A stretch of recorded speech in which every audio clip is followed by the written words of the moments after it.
તેન ત્યક્તેન ભુંજીથા, પહેલા જ મંત્રમાં કહેવામાં આવ્યું તેન ત્યક્તેન ભુંજી, આ ત્યાગ અને તેન ત્યક્તેન પાલયથા, આ જ્ઞાનનું પાલન કરવાનું સાધન બતાવવાનું ત્યાગ, વૈરાગ્ય. આમ વૈરાગ્ય જ્ઞાન પ્રાપ્તિનું સાધન છે, વૈરાગ્ય જ્ઞાનનું રક્ષણ કરવાનું સાધન છે. આમ પહેલા મંત્રમાં સાધન બતાવવામાં આવ્યું વૈરાગ્ય, અને ત્રીજા મંત્રમાં પણ અવિવેકની નિંદા દ્વારા વિવેક કરવામાં આવ્યો. એ કહે છે આત્મહનો જના, જે લોકો આત્માનો તિરસ્કાર કરનાર છે એ લોકોને તો હંમેશા નરકનું દુઃખ ભોગવવું પડે. જે આત્માનો આદર કરનારા છે, યહ એટલે જે આત્માનો આદર કરે છે, આત્માનો તિરસ્કાર નથી કરતા. એટલે ચોથા મંત્રમાં આત્માનો આદર કરનારનું દર્શન કેવું છે. અને એકમ મનસો જવીય, આ પ્રકારે તો તેને ત્યક્તેન મુંજીતા, એટલે કે જેનામાં ત્યાગ છે, વૈરાગ્ય છે, જેનામાં વિવેક છે.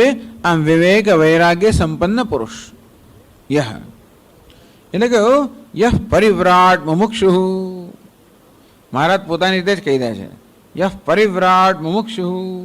પરિવ્રાટ એટલે પરિવ્રાજક એટલે સંન્યાસી. તમને કોણે કહ્યું? અમે તો લખ્યું નથી, છતાં પોતે જ કહી દે છે યહ પરિવ્રાટ એટલે પરિવ્રાજક. પરિવ્રાજક એટલે વિચરણ કરનાર. એનો અર્થ કે જે કોઈ એક ઘરમાં નથી, જેને કે આસક્તિ નથી, એવો અનાસક્ત એટલે વિચરણ કરનાર પુરુષ. અને મુમુક્ષુ મોક્ષની ઈચ્છા ધરાવનાર. આમ યહ જે સર્વનામ છે એનો અર્થ કરવામાં આવ્યો પરિવ્રાટ અને મુમુક્ષુ. તો એ આ દર્શન કરી શકે એ પ્રકારે કહેવામાં આવ્યું. ચાલો આપણી ચર્ચા આપણે પછીના ક્લાસમાં ચાલુ રાખશું. ઓમ પૂર્ણમદ પૂર્ણમિદમ પૂર્ણાત પૂર્ણમુદચ્યતે પૂર્ણસ્ય પૂર્ણમાદાય પૂર્ણમેવાવશિષ્યતે. ઓમ શાંતિ શાંતિ શાંતિ. શંકરં શંકરાચાર્યં કેશવં બાદરાયણં સૂત્રભાષ્યકૃતૌ વંદે ભગવन्तૌ પુનઃ પુનઃ. ઈશ્વરો ગુરુરાત્મેતિ મૂર્તિભેદવિભાગિને વ્યોમવદ્વ્યાપ્તદેહાય દક્ષિણામૂર્તયે નમઃ. ઓમ શાંતિ શાંતિ શાંતિ. હરિ ઓમ શ્રી ગુરુભ્યો નમઃ. હરિ ઓમ. તદેજતી તન્નયતી, જે કે ચલાયમાન છે, પરિવર્તનશીલ છે, તે પણ એ જ છે. ઈશ્વરનું અધિષ્ઠાન જે નિશ્ચલ છે, નિર્વિકાર છે, તે છે. આમ ઈશાવાસમ ઇદમ સર્વમ, ઈશ્વર વડે આ સર્વ આચ્છાદિત કરવું જોઈએ. કેવી રીતે એ સમજાવ્યું. આ સર્વ ઈશ્વર છે કઈ રીતે? પહેલા મંત્રમાં કહ્યું ઈશાવાસ્યમ ઇદમ સર્વમ, આ સર્વ ઈશ્વર છે. એ પ્રકારની દ્રષ્ટિ હોવી જોઈએ, તો એ પ્રકારના દર્શન થવા જોઈએ.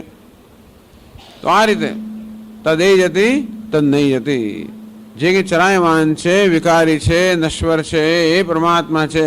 પણ ખરેખર તો નયજતી, વાસ્તવમાં જે વિકાર રહિત છે, નિર્વિકાર છે, નિશ્ચલ છે, એ જ આ વિકારી ચલાયમાન ભાસી રહ્યું છે. એ પ્રકારે સર્વમાં ઈશ્વરના દર્શન, ઈશ્વર સર્વ છે એ પ્રકારના દર્શન. દૂર છે તે પણ એ છે, નજીક પણ એ છે. અજ્ઞાનને કારણે જે દૂરથી પણ દૂર લાગે છે, જ્ઞાનથી તો એ નજીકથી પણ નજીક હોય એ પ્રકારનું જ્ઞાન થાય છે. સૌની અંદર પણ એ છે, સૌની બહાર પણ એ છે. આમ દેશ કાળ અને વસ્તુ સર્વ પ્રકારના ભેદભાવથી મુક્ત છે. તો એક અદ્વિતીય તત્વ એ જ વાસ્તવમાં આત્મા છે, હું છું. આ પ્રકારે ઈશ્વરને આત્મરૂપે જોવો, સર્વને આત્મરૂપે જોવા, એ કહેવામાં આવે છે. એ જ વસ્તુ કહેવામાં આવે છે. યસ્તુ સર્વાણી ભૂતાની આત્મૈવ અનુપશ્યતિ. તો જો પહેલા વાક્યમાં કહે છે 25મા પાના પર यः परिव्राट् मुमुक्षुः सर्वाणि भूतानि अव्यक्तादीनि स्थावरान्तानि आत्मन्येवानुपश्यति आत्मव्यतिरिक्तानि न पश्यति इत्यर्थः।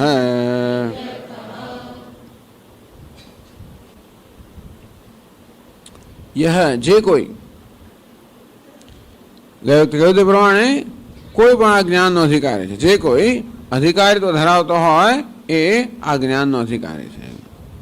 સ્ત્રી હોય કે પુરુષ હોય, વૃદ્ધ હોય કે યુવાન હોય, ભૂત વર્તમાન કે ભવિષ્ય, અહીં કે ત્યાં જે કોઈ હોય. પણ એટલે કહ્યું એ જે કોઈ કેવા હોવો જોઈએ? પરિવ્રાટ મુમુક્ષુ. કે યસ્તુ જે, પરંતુ જે, આ તું નો પરંતુ. એટલે ત્રીજા મંત્રમાં કહેવામાં આવ્યું કે જે લોકો બહિર્મુખ છે, હંમેશા વિષય ભોગમાં રત છે, એ કેવી રીતે એ પ્રક્રિયામાં પોતાનો જ ઘાત કરતા હોય છે. આમ વિષય ભોગમાં રત રહેવાને કારણે આત્માનો સતત તિરસ્કાર થતો હોય, એ રીતે આત્માની સતત હિંસા થતી હોય, ઘાત જાણે થતો હોય, એવું આત્મઘાતી મનુષ્યો આ જ્ઞાન પ્રાપ્ત ન કરી શકે. એટલા જ માટે ત્રીજા મંત્રમાં અવિવેકની નિંદા કરવામાં આવી, વિવેકની પ્રશંસા કરવામાં. જે વિવેકી મનુષ્ય છે, આમ જે પોતાના જીવનના અનુભવથી શીખતા હોય, આ બહિર્મુખતાને કારણે, વિષયોનું હંમેશા સેવન કરવાને કારણે કેવા દોષ છે, કેવી જાતના દુઃખો આવતા હોય છે, કેવી મુશ્કેલી આવતી હોય છે, કેવી નિરાશા જન્મતી હોય છે, અને પોતાની ઈચ્છાથી, પોતાની ઈચ્છાની પૂરી કેવા દૂર જ રહેતા હોય છે, અર્થાત ક્યારે પોતાની ઈચ્છા પૂરી થતી જ નથી. આમ જે સમજે છે વિવેકી બને. અને તેને ત્યક્તેન ભુંજીથા એમ કરવાને કારણે જેનામાં વૈરાગ્ય જન્મે. તો આ પ્રકારે યસ્તુ, આ તુકાર જે છે આ મંત્રમાં, એ પેલા ત્રીજા મંત્રમાં કહેલા અવિવેકી કરતા આ અધિકારને જુદો પાડે. વિવેકી હોવો જોઈએ. ત્યક્તેન ભુંજીથા, આ ત્યાગથી ભોગવો, ત્યાગથી આત્માનું જ્ઞાન પ્રાપ્ત કરો, ત્યાગથી જ્ઞાન રક્ષણ કરો. આમ ત્યાગ એ જેના જીવનમાં રહેલો છે વિવેકને કારણે, જે જાણે છે ખરેખર કંઈ પ્રાપ્ત કરવાનું નથી, જે રાગ દ્વેષને છોડવાના છે. આમ ત્યાગ અર્થાત રાગ અને દ્વેષનો ત્યાગ, આપણી અંદર રહેલા આવેગનો ત્યાગ, જે વાસ્તવમાં આપણા સુખમાં અને શાંતિમાં આડે આવતા હોય એવા કામ, ક્રોધ કે રાગ દ્વેષનો ત્યાગ. એ જ ખરેખર તો વિવેકપૂર્વકનું જીવન છે ને. જે વસ્તુ આપણા દુઃખમાં, મહાત્માઓ એમ કહે કે ભાઈ જે દુઃખનું કારણ હોય એનો ત્યાગ કરો. દુઃખનો ત્યારે ત્યાગ થાય જ્યારે દુઃખના કારણનો ત્યાગ થાય.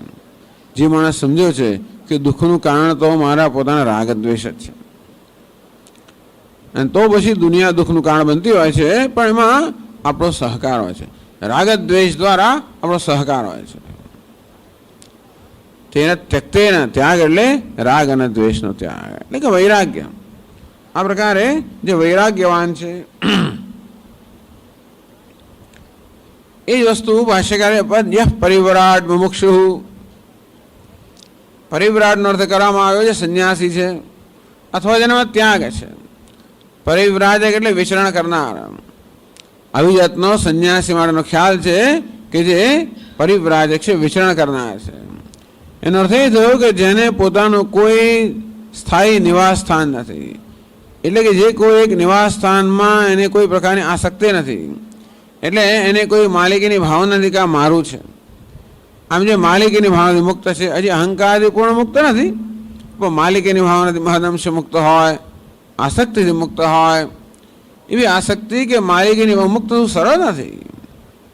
માત્ર કહેવું કે હું માલિક નથી કે આસક્ત નથી એમ નહીં, પરંતુ આ માલિકી અને આસક્તિ પણ એક આપણી જરૂરિયાતો છે. માણસને માલિકી આ મારું છે એવું કહે જરૂરિયાત છે. એ કારણે એને જરા સલામતીનો અનુભવ થાય કે કંઈક હું કંઈક છું, આ મારું છે, હું કંઈક છું, એમ કરીને પોતાના વિશે આદરભાવ ઉત્પન્ન થાય, અને સાથે સાથે થોડો કંઈક સલામતીનો અનુભવ થાય. આસક્તિ પણ કશીક વસ્તુમાં આસક્ત છું, કોઈક મારો રક્ષક છે, કોઈક મારું ધ્યાન રાખનાર છે, કોઈક મારું છે વગેરે. આ બધી લાગણીની જરૂરિયાતો હોય છે. એ દ્વારા કોઈક રીતે માણસ સંતોષ કે સલામતી પ્રાપ્ત કરતો છે. એવું માને છે કે આ રીતે મને સંતોષ કે સલામતીનો અનુભવ થાય છે.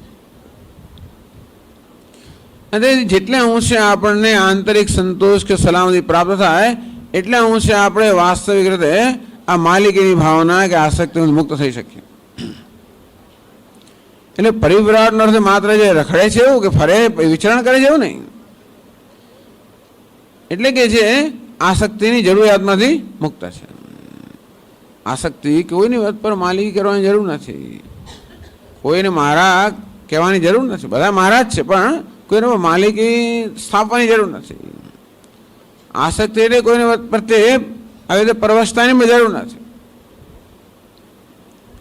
આ પ્રકારની જરૂરિયાતથી મુક્ત, જેને સ્વામી દયાનંદ મહારાજ કહે કે ઇમોશનલી મેચ્યોર, જેને આ રીતે આંતરિક પરિપક્વતા પ્રાપ્ત કરે છે, આંતરિક સલામતી પ્રાપ્ત કરે છે. એટલે કે જેને પોતાનો જ સ્વીકાર પ્રાપ્ત થયો છે, પોતા પ્રત્યે પોતા વિશે જ સંતોષ છે. આત્મનિયવ આત્મના તુષ્ટ કેટલે ગામ છે, જે સ્વયં પોતાનાથી સંતુષ્ટ છે. પરિવ્રાજકનો અર્થ એ કે જે એકલો જ છે, પોતાની સાથે જ છે. અર્થાત જેને કોઈ કંપનીની, કોઈ સંઘની કે સહવાસની જરૂર નથી. તો એવું ત્યારે થઈ જાય ત્યારે એ સ્વયંમાં કોઈ પ્રકારનો સંતોષ અનુભવતો હોય ત્યારે. એટલે વિવેક દેશ સૈવિત્વમ અરતિ જન સંસદી, એ પ્રકારના મૂલ્ય ભગવાને કહ્યા કે એકાંત પ્રદેશનું સેવન, જન સંસદીમાં અરતિ એટલે કે પોતાની સાથે રહેવું, પોતાની સાથે પોતાના વડે પોતાનામાં એક સંતોષ હોવો, પોતાનો સ્વીકાર હોવો, પોતાના વડે સંતોષ હોવો. આવું જ્યારે હોય ત્યારે જ્યાં હોઈએ ત્યાં આપણે સ્વસ્થ હોઈ શકીએ. નહીંતર તો આપણે એક ઘરમાં સ્વસ્થ હોય. મમ્મી હવે ઘરે જવું છે, ઘરે જવું છે. મને યાદ છે નાના હતા ત્યારે મોસા લઈ જાય, ક્યારે ઘરે, એટલે હમણાં ગઈકાલ તો આવે આપણે, પણ ઘરે ક્યારે જવાનું છે. બીજી જગ્યાએ ગમે નહીં, ગોઠે નહીં આપણને. અમુક જ જગ્યાએ ગોઠે કે ગમે, પણ જેને આવી રીતે આંતરિક પોતાની સંતોષ છે એને બધી જગ્યાએ ગમે. તો પરિવ્રાજક જે જગ્યાએ હોય, બડા સ્વામી એટ હોમ, જ્યાં જઈએ ત્યાં સ્વસ્થ છે. એક આંતરિક સ્વસ્થતા ધરાવનાર વ્યક્તિ હોય એ અન્યત્ર પણ સ્વસ્થ રહી શકે. તો પરિવ્રાજ શબ્દથી આ બધાનું સૂચન છે. પરિવ્રાજક અર્થાત જે પોતાનાથી મહદમ છે, હજી મુક્ત થયો નથી, છતાં અંતઃકરણ શુદ્ધિને કારણે રાગ દ્વેષમાંથી ઘણે અંશે મુક્ત થવાના કારણે પોતાનો આંતરિક સંતોષ, આંતરિક સલામતી વ્યક્ત થઈ હોવાના કારણે પોતાને પોતાનાથી સંતોષ છે, પોતાનો સ્વીકાર છે. પરિવ્રાટ મુમુક્ષુ, એક વૈરાગ્ય આ બધું કરે. વૈરાગ્ય એટલે જ આંતરિક સંતોષ, આંતરિક મુક્ત, અને એટલા જ માટે જગતથી પણ મુક્ત. નોન ડિમાન્ડિંગ, બને ત્યાં સુધી કોઈ ડિમાન્ડ નથી, કોઈ અપેક્ષાઓ નથી, માંગણી નથી. મોટાભાગની આપણી માંગણી એ જ પ્રકારની હોય છે કે મને સુખી કરો.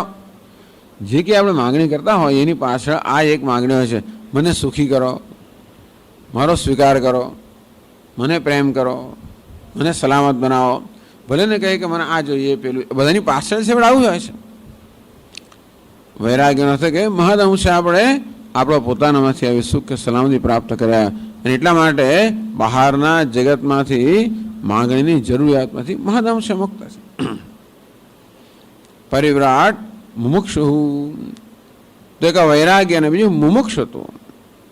વૈરાગ્યમ છે મુમુક્ષુત્વમ તીવ્રમ યસ્ય તો વિદ્યતે. સાધન ચતુષ્ટય સંપત્તિમાં, વિવેક છોડાવણીમાં આ વૈરાગ્ય અને મુમુક્ષુત્વ આ બેને જુદા કરીને દેખાડવામાં આવે કે આ બે હશે તો બાકીનું પણ આવશે, અથવા આ બે તો જાણો કે બધા બાકીના પણ બાકીની સંપત્તિ છે. આમ વિવેક છે ત્યારે ખબર પડે જ્યારે વૈરાગ્ય હોય ત્યારે, અને સમાધિ સિદ્ધ સંપત્તિ છે એવું ત્યારે ખબર પડે જ્યારે મુમુક્ષુત્વ હોય ત્યારે. એટલે પરિવ્રાટ મુમુક્ષુ અર્થાત જેનામાં મોક્ષની ઈચ્છા છે, મોક્ષ અમે ભૂયાત એની ઈચ્છા મુમુક્ષા, મોક્ષ મને પ્રાપ્ત થાવ એ પ્રકારની ઈચ્છા. સ્વામી દયાનંદ મહારાજ કહે કે બધી ઈચ્છાઓ છેવટે એક ઈચ્છામાં પરિણમે છે. હજી ઈચ્છાથી મુક્ત થયો નથી, પણ ઈચ્છા પણ મેચ્યોર, પરિપક્વ, વિવેકપૂર્વકની ઈચ્છા છે. ઈચ્છા હવે એ ગુનો નથી, પણ વિવેક હોવો એ યોગ્ય, એ ઈચ્છનીય છે. ઈચ્છા લઈને ભગવાન મોકલ્યા છે આપણને. ધર્મ અવિરુદ્ધ ભૂતેષુ કામોસ્મી ભરતર્ષભ. ધર્મ અવિરુદ્ધ કામ હું છું એ રીતે ભગવાન કામના રૂપમાં રહેલો છે, ઈચ્છાના રૂપમાં રહેલો છે. પરંતુ વિવેકને કારણે ઈચ્છા છે એટલે મોક્ષની ઈચ્છામાં પરિણમે. જ્યારે જોયું કે બધી ઈચ્છાની પાછળ એક જ ઈચ્છા છે, મુક્ત થવાની ઈચ્છા. એટલે નાની નાની ઈચ્છાઓ, નાની મોટી ઈચ્છાઓનું જન્મ્યા કરતી હોય, ઈચ્છાનું જ્યારે એવું વિવેચન કરવામાં આવે, આલોચન કરવામાં આવે, એના વિશે વિચાર કરવામાં આવે, ત્યારે ખ્યાલ આવે કે બધાની પાછળ હંમેશા મુક્ત થવાની ઈચ્છા છે. અને એથી જેની બધી ઈચ્છાઓ છેવટે મુમુક્ષુમાં મોક્ષની ઈચ્છામાં પરિણમી છે. આમ સાધન ચતુષ્ટય સંપન્ન અધિકારી એવું કહેવામાં આવ્યું. મુમુક્ષુત્વ ત્યારે હોય સાચા અર્થમાં જ્યારે સમાધિ ષટક સંપત્તિ હોય, અને વૈરાગ્ય ત્યારે હોય સાચા અર્થમાં જ્યારે વિવેક હોય. એટલે વિવેક જ વૈરાગ્યમાં પરિણમે, વૈરાગ્ય જ સમાધિ ષટક સંપત્તિમાં પરિણમે, એ જ છેવટે મુમુક્ષુત્વમાં પરિણમે. યહ પરિવ્રાટ મુમુક્ષુ. આમ અધિકારીત્વ કહેવામાં આવ્યું. પછી એનું દર્શન કહે છે. એ પરિવ્રાટ ને મુમુક્ષુ બંને રીતે કહેવાય. સાધકનું વર્ણન કરે એમ પણ કહેવાય, અને સિદ્ધ પુરુષનું વર્ણન એવું પણ કહેવાય. એક વિવિધિશા સંન્યાસ છે અને બીજો વિદ્વત સંન્યાસ છે. એટલે આ પરિવ્રાટ મુમુક્ષુ એ સાધકનું વર્ણન હોય તો પછી આપણે સાપેક્ષ અર્થમાં લઈએ, અને એ જ્યારે જ્ઞાનનું વર્ણન હોય ત્યારે મુખ્ય અર્થમાં લઈએ. સર્વાણી ભૂતાની અવ્યક્તાદીની સ્થાવરાંતાની આત્મનેવ અનુપશ્યતિ. તો બધા જ ભૂતોને આત્મામાં જુએ છે, બધા જ ભૂતોને આત્મામાં જુએ છે. આત્મની એ સાતમી વિભક્તિ છે, અધિકરણ સપ્તમી. આમ તો અર્થ થાય આત્મામાં જુએ છે. જેમ કે આ પુસ્તક ટેબલ પર છે, તેવી રીતે આ બધા જ ભૂતોને આત્મા પર જુએ છે. એવું અર્થ કરો કરી શકાય, આપણે એવું ન થાય. આમ તો આપણે સાતમી વિભક્તિ કહીએ જ્યારે ત્યારે આધાર આધેય સંબંધ થાય. ટેબલ પર પુસ્તક છે, ટેબલ આધાર છે, પુસ્તક આધેય છે. તેમ આત્મા પર બધા ભૂતોને જુએ છે. આત્મા આધાર છે, બધા ભૂતો આધેય છે. પણ એમાં શું થાય છે કે આધાર અને આધેય હંમેશા એકબીજા કરતા જુદા હોય. પુસ્તક જ્યારે ટેબલ પર હોય ત્યારે ટેબલ જુદું અને પુસ્તક જુદું. આ રીતે આ જ્ઞાની મહાપુરુષ જ્યારે બધા જ ભૂતોને આત્મામાં જુએ છે એમ કહેવામાં આવ્યું, ત્યારે શું બધા ભૂતો આત્મા પર રહેલા હોય, આત્મા પર આધારિત હોય એવી રીતે જુએ છે? તો ભાઈ આત્મા અને ભૂત વચ્ચે અંતર છે. ભૂત આત્મા કરતા જુદા છે. જેમ પુસ્તક ટેબલ કરતા જુદું હોય તેમાં ભૂત આત્મા. ભૂત એટલે શું એ તો ખરું, પણ આત્મા કરતા જુદા કહ્યું નહીં. આત્મ વ્યતિરિક્તાની ન પશ્યતિ ઇત્યર્થ.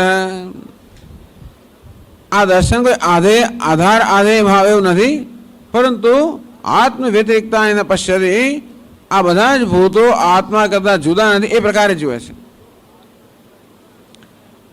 એમ કેવું જેવી રીતે આ ઘડાને માટીમાં જુએ છે, આ બધા ઘડા માટીમાં છે એવું કહી શકાય ખરું? ઘડા માટીમાં છે, માટી પર આધારિત છે એક રીતે. કારણ કે માટી પર ઘડા ના હોઈ શકે એ રીતે ઘડો માટી પર આધારિત છે, છતાં પણ ઘડો અને માટીમાં કોઈ અંતર નથી. તેથી આ ઘડાને મૃત વ્યતિરિક્તમ ન પશ્યતિ. તો આ ઘડો માટીથી ભિન્ન છે એવું નથી જોતો. ઘડાને માટીમાં જુઓ, આ પ્રકારે બધા જ ભૂતોને આત્મામાં જોવા. આ ભૂતનો અર્થ કર્યો. એટલે આમ તો ભવંતીથી ભૂતાની, જે કોઈ વસ્તુઓ બને છે, જે અસ્તિત્વમાં આવે છે એને ભૂત કહેવાય. ભૂ સત્તાયામ, ભૂ એટલે હોવું, ભૂત એટલે જે છે ક્યારે ભવંતી કોઈ વસ્તુ જ્યારે અસ્તિત્વમાં આવે ત્યારે આપણે છે એમ કહીએ, એટલે કે ઘડો છે, અસ્તિત્વ ધરાવનારી વસ્તુને આપણે છે એમ કહીએ. એટલે ભવંતી ભૂતાની, જે કંઈ અસ્તિત્વ ધરાવનાર છે તે સર્વ. અવ્યક્તાદિની, તો સામાન્ય રીતે તો જે વ્યક્ત હોય એ આપણે દ્રષ્ટિગોચર હોય. આ જગત જે છે વ્યક્ત છે, ઇન્દ્રિયનો વિષય છે, મનનો વિષય છે, અનુભવનો વિષય છે. અને તેથી ભૂત શબ્દનો અર્થ સામાન્ય રીતે આ વ્યક્ત જગત એવો થાય.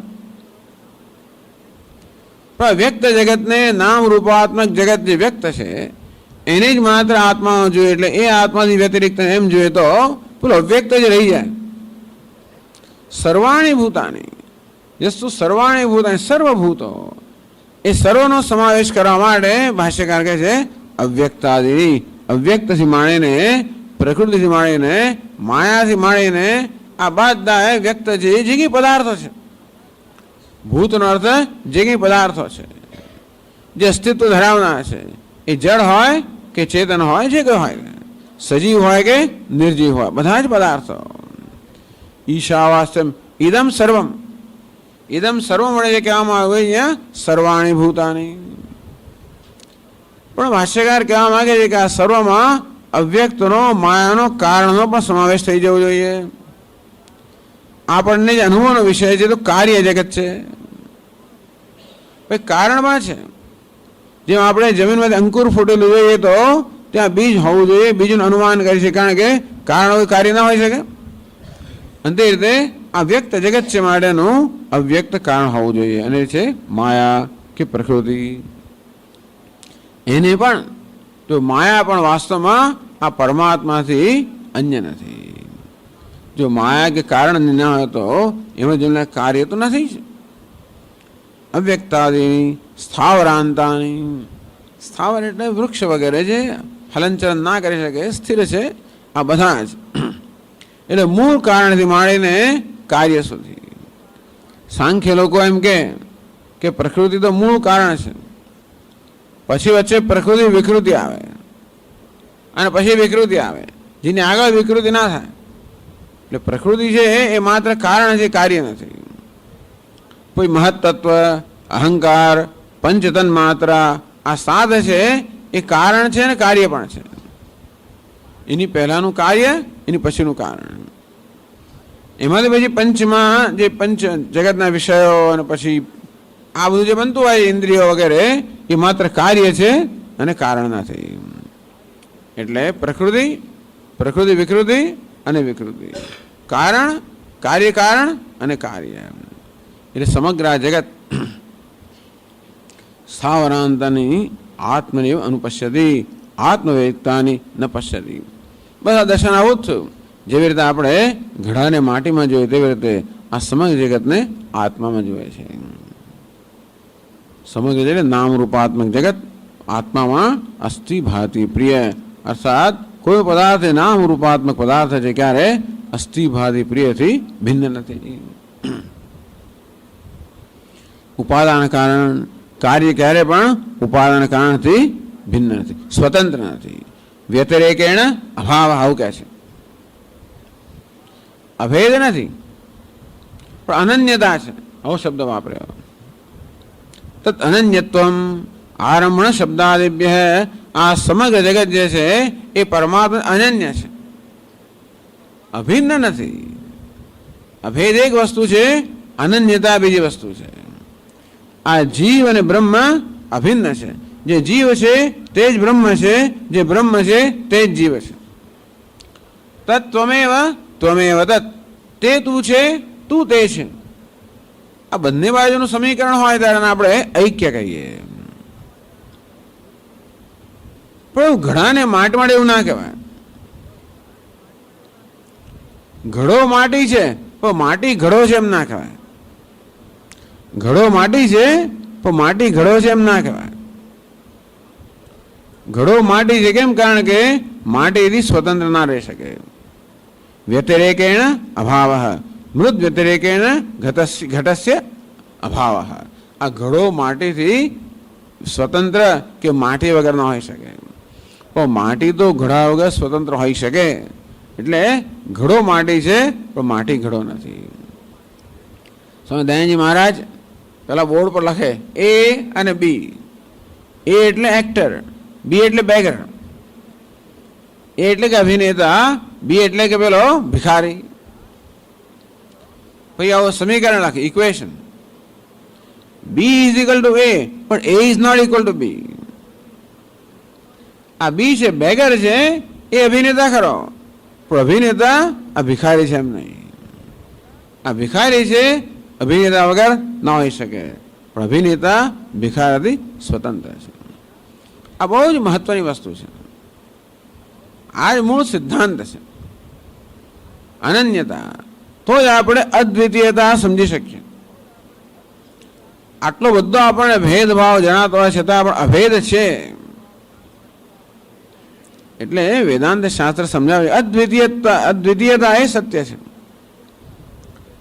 તો આપણને આ બધો ભેદભાવ અનુભવાતો હોય અને છતાં પણ અભેદ સત્ય હોય કઈ રીતે? વ્યતિરેકેણ ભાવ. અનેક બધા ઘડાઓ હોય છતાં પણ ક્યારે માટીથી ભિન્ન નથી. આમ ઘડાઓ માટીમાં અનેકતા ના લાવી શકે.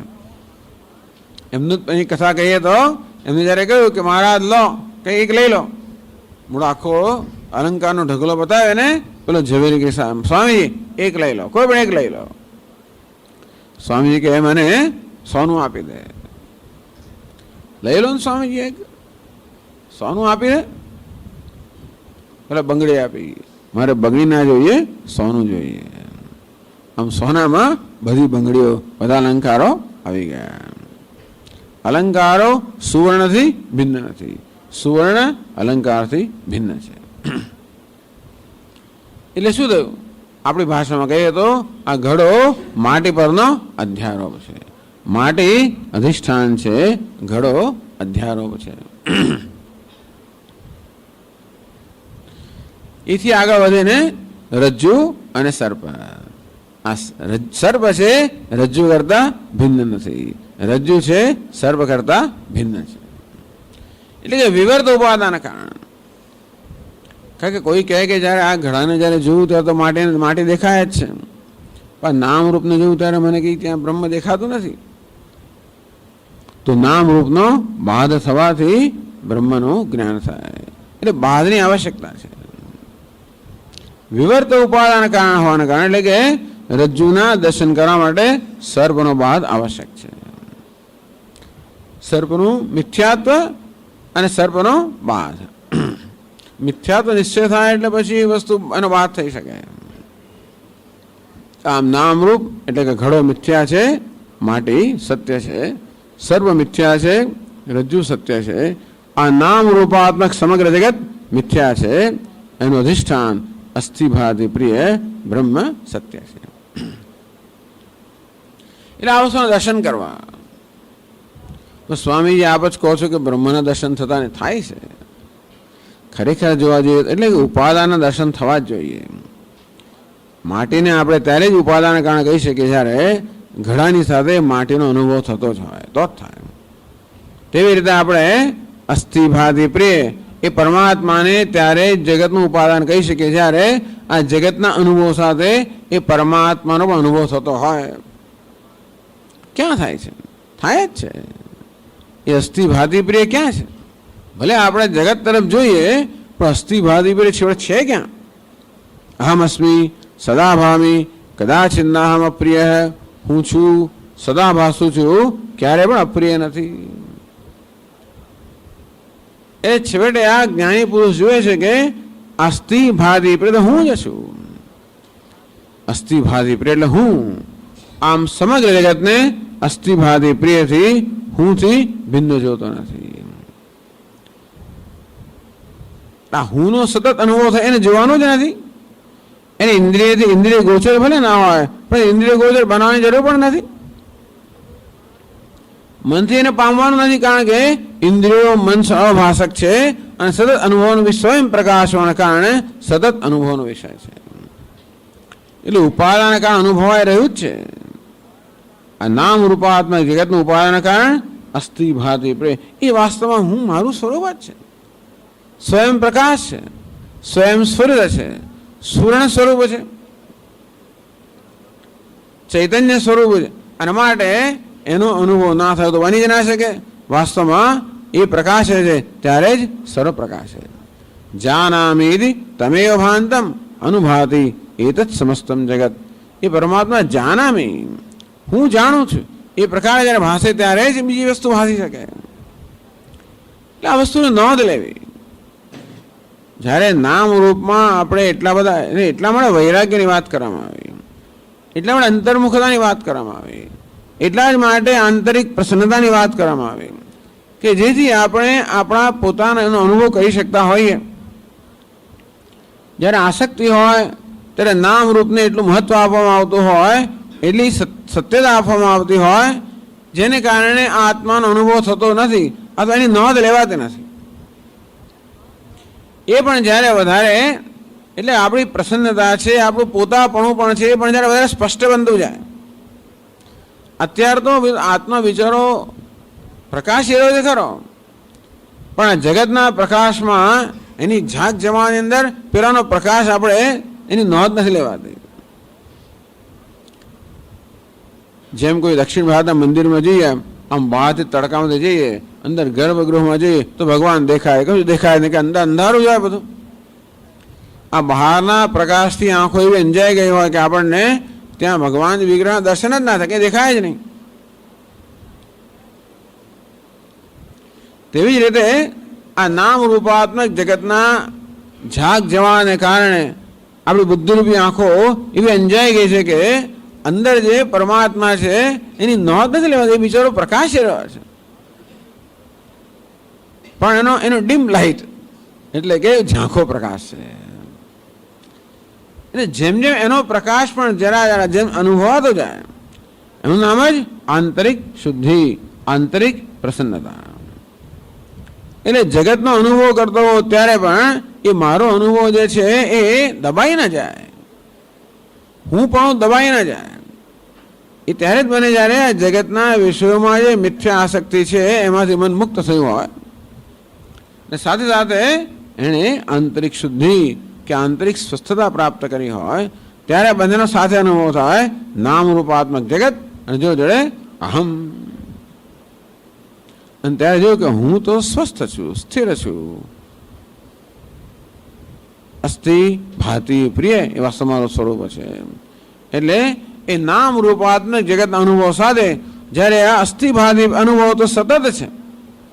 આ જગત નામ ભલે બદલાયા કરતું હોય, પરંતુ આ ક્યારેય બદલાતો નથી. એટલે આ સમગ્ર પરિવર્તનશીલ જગતમાં પણ એક અપરિવર્તનશીલ અથવા પરિવર્તન રહિત આત્મતત્વનો સહજ જ્યારે અનુભવ થતો હોય ત્યારે હું જોઉં કે એ તો હોય કે ના હોય, એ તો કેવું આગંતુક છે, આ કેવું છે સ્વાભાવિક છે. જેમ પેલા અભિનેતામાં ભિખારી પણ આગંતુક છે, અભિનેતા જે છે એ સ્થાયી છે. એક સ્થાયી ભાવ અને વ્યભિચારી ભાવ. તો પેલો ભિખારી કેવો છે? વ્યભિચારી છે. અભિનેતા કેવો છે? સ્થાયી છે. આ નામ રૂપાત્મક જગત વ્યભિચારી છે, અહમ સ્થાયી છે.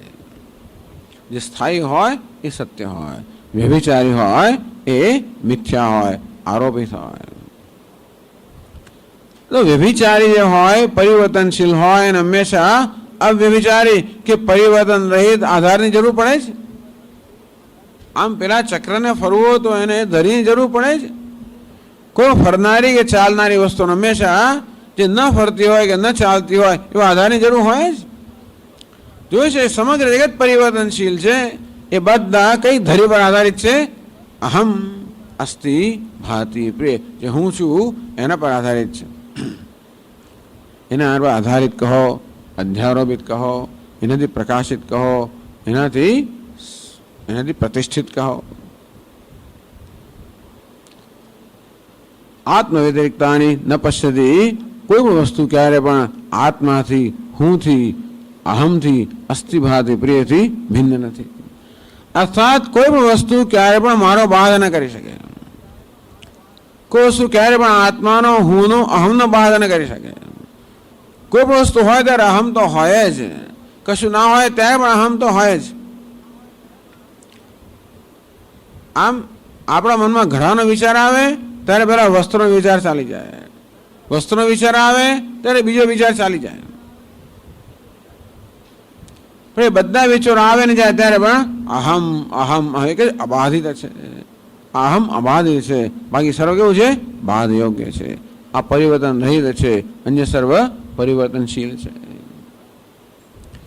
આ રીતે આત્મ વ્યતિરિક્તા, એના કોઈ વસ્તુ આત્માથી વ્યતિરિક્ત નથી, આત્માથી ભિન્ન નથી, આત્માથી સ્વતંત્ર નથી. કશું આત્માથી હુંથી સ્વતંત્ર પ્રકાશમાં નથી, કશું હુંથી સ્વતંત્ર અસ્તિત્વમાં નથી. કોઈ વસ્તુ સ્વતંત્ર નથી, એક હું જ પ્રકાશ અસ્તિત્વમાં છું, પ્રકાશ રહ્યો છું. આત્મ વ્યતિરિક્તાની ન પશ્યતી. આ રીતે આ જ્ઞાની મહાપુરુષ જોઈએ કોઈ વસ્તુ આત્માથી વ્યતિરિક્ત નથી, ભિન્ન નથી. આનું નામ સમગ્ર જગતના કે સર્વભૂતોના આત્મામાં દર્શન કરવા. એટલે એવું નથી કે કંઈ બદલીને દર્શન કરવાનું હોય, કશું હોય એને કદાચ જુદું જોવાનું નથી કહેતા. એવું નથી કે બધા અનાત્મામાં છે અને એના આત્મામાં દર્શન કરવા, એવું નથી. બધા આત્મામાં છે જ, એ પ્રકારના દર્શન થતા નથી. જે છે એના દર્શન કરવાનું આપણને ઉપનિષદ કહે છે કે નવું કરવાનું કહેતા નથી. કર્મણી અકર્મય પશ્ચેત અકર્મણી જ કર્મય. જે કર્મમાં અકર્મના દર્શન કરે છે. શંકરાચાર્ય મારે બહુ લાંબી ચર્ચા કે ભગવાન આવું કેમ કહેતા હોય? જે છે એને કદાચ વિરુદ્ધ જોવાનું કહે છે. જ્યાં કર્મ છે ત્યાં અકર્મના દર્શન કરવા, અકર્મ છે ત્યાં કર્મના દર્શન, એવું બની જ કેમ શકે? કર્મ અને અકર્મ તો પરસ્પર વિરુદ્ધ વસ્તુઓ છે ને. કર્મ હોય ત્યાં અકર્મ ના હોય, અકર્મ હોય ત્યાં કર્મ ના હોય. તો ભગવાન કહે છે જે કર્મમાં અકર્મના દર્શન કરે છે. ભગવાન આપણે વિરુદ્ધ દર્શન કરવાનું કહેતા નથી, આપણે વિરુદ્ધ દર્શન કરી રહ્યા છીએ, એ વિરોધ દૂર કરવાનું કહે છે. ભગવાન કર્મમાં અકર્મના દર્શન કરવાનું કહે છે. એવું કહેવાને બદલે જેને કર્મ માનવામાં આવે છે એ વાસ્તવમાં અકર્મ છે, એવા દર્શન કરવા જોઈએ. જેને કરતા માનવામાં આવે છે એ અકર્તા છે. હજુ જરા બરોબર સૂક્ષ્મતાથી જો, તું જેને કરતા માને છે એમાં કર્તૃત્વ નથી, એ તો અકર્તા છે. એટલે કર્તામાં અકર્તાના દર્શન કરવા એવું નથી.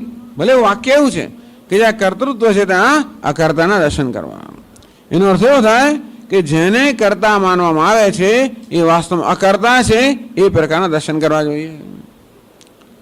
તો એમ કેમ કહે છે આ સમગ્ર ભૂતને સમગ્ર આત્માઓ છે, કારણ કે આ જગતને આત્મા કરતા જુદું જોવામાં આવે છે. એટલા માટે આ જગત આત્મા કરતા જુદું, મારા કરતા જુદું છે, હું એમના કરતા જુદો છું, આ પ્રકારનું મારું દર્શન છે.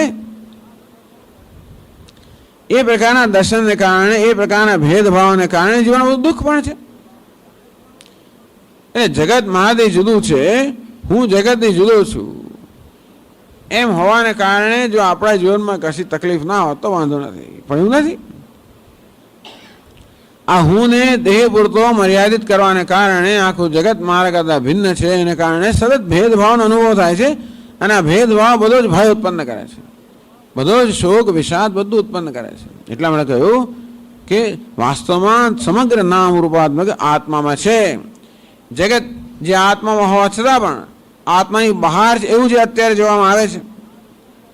અત્યારે જે ભ્રમ છે કે આ જગત આત્માની બહાર છે, આત્મા માત્ર દેહ પૂરતો છે, એ દેહની બહારનું જગત આત્મા કરતા જુદું છે. આ પ્રકારે જે જુદાઈ જોવામાં આવે છે, જે જુદાઈ નથી પરંતુ જે જુદાઈ જોવામાં આવે છે, એમ કરીને માત્ર આપણો ભ્રમ દૂર કરવા માટે કહેવામાં આવ્યો. ઉપનિષદ પ્રમાણ છે. પ્રમાણનો અર્થ એ થયો કે જેવું છે તેવું દેખાડે. જેમ આપણી આંખો જે છે એ જે છે એવું તે દેખાડે, જેવું હોય તેવું દેખાડે, કશું નવું ના દેખાડે. અને કોઈ આપણે એમ કહે કે ભાઈ આ તારા હાથમાં જે પદાર્થ છે એને વસ્ત્ર રૂપે જો, ધારો કે એમ કહે આપણને મારા હાથમાં ઘડો છે અત્યારે, અને ધારો કોઈ કહે કે આને તમે વસ્ત્ર રૂપે જુઓ, આ તો મોર છે, આ તો હાથી છે, ધારો કે એવું કોઈ કહે તો જોઈ ના શકીએ. તમે ગમે એટલો પ્રયત્ન કરતો પણ મારા હાથમાં જે વસ્તુ છે તમે ઘડા કે કુલડી છે બીજું કંઈ જોઈ જ ના શકો. આંખોનો સ્વભાવ છે કે વસ્તુ જેવી છે તેવી દેખાડે. આપણે આંખોને આદેશ ના આપી શકીએ કે આંખો તું મને આવું દેખાડ. આંખોને એમ ના કહે છે કે આંખો મારે મોર જોવો, ચલ તું મને મોર દેખાડ. એ દેખાડનારું બીજું કોઈ મળે પણ આંખો ના દેખાડી શકે. આંખો એટલે પ્રમાણ. પ્રમાણ તો વસ્તુ જેવી છે તેવી જ દેખાડે. ઉપનિષદ પણ પ્રમાણ છે. એટલે ખરેખર આપણે આદેશ ના આપી, કઈ વસ્તુ જોવાનો આદેશ ના આપી શકીએ કે તું આ ઘડાને આમ જો, એમ ના કહી શકીએ. હા, એવું બને કે જે ઘડો છે એને માણસ ધારો કે હાથી માનતો હોય, અથવા તો જે બકરું છે એને પેલો કૂતરો માનતો હોય, તો જુદી વાત છે. પેલો બ્રાહ્મણ મૂર્ખ બકરું લઈ જાય છે એના ખાવા પર, એનો ઠગ આવે ને કહે કે આ કૂતરાને ઉચવાડીને કેમ જાય છે? એટલે બીજાને શું, કોને કૂતરાને ઉપાડ્યો છે? આ તો બકરું છે. અરે કૂતરું મને દેખાય, તને બધાને ક્યાં બકરી ક્યાં દેખાય? મને કૂતરું દેખાય છે. ક્યાં જા એમ કે બિચારો આગળ ચાલતો થયો. એટલે આમાં બીજું આવ્યો, કેમ મહારાજ આજે તમને શું સૂજ્યું? કે શું થયું? કે આ કૂતરું ઉપાડીને કેમ જાઓ છો? તમે તો અડકો નહીં, તમે નાહો, કૂતરાને અડકીએ તો આ ખાવા મૂકીને કેમ? કોને કહ્યું કૂતરું? આ તો બકરી છે. હવે એને વહેમ પડ્યો. પહેલા વહેમ ઉત્પન્ન કર્યો હતો, હવે એને બહુ એનો વહેમ એકદમ જરા વધારે તીવ્ર થયું કે આ કંઈ ગડબડ લાગે તો છે. તો કે ના ના કોણે કહ્યું? હા એમ કરીને આગળ તો વધ્યો. પણ હવે એનો ઘણો બધો વિશ્વાસ બિચારાનો હાલી ગયો હતો. એ ત્રીજા આવીને કહ્યું કે કોણે કહ્યું? અરે આ તો આ કૂતરું, અરે આવું લે ફેંકીને જતો રહ્યો.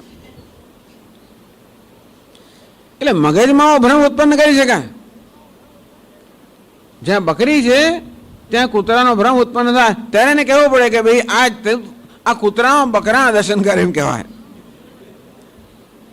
એ શું કહેવાય? કૂતરામાં બકરા દર્શન કરે. એટલે શું? જેને તું કૂતરું માને છે એ વાસ્તવમાં બકરું છે. આનો અર્થ એવો થયો. તેવી રીતે આ ભૂત કે જગત જેને તું ભિન્ન માને છે વાસ્તવમાં આત્મામાં છે એવા દર્શન કરે. એવું નહીં કે જે વસ્તુ નથી એના આત્મામાં દર્શન કરે છે. તો નવો ભ્રમ ઉત્પન્ન થયો. એક ભ્રમ ગયો અને બે ભ્રમ ઉત્પન્ન થયો. પેલો કે આ સર્પ છે, નાના સર્પ નથી, આ તો માળા છે. ચાલો, સર્પ એટલે ભય લાગે ને માળાથી એના સંતોષ થાય, પણ એ ભ્રમ જ છે, એમાં કે ફેર નથી. જે છે તો રજ્જુ જ છે.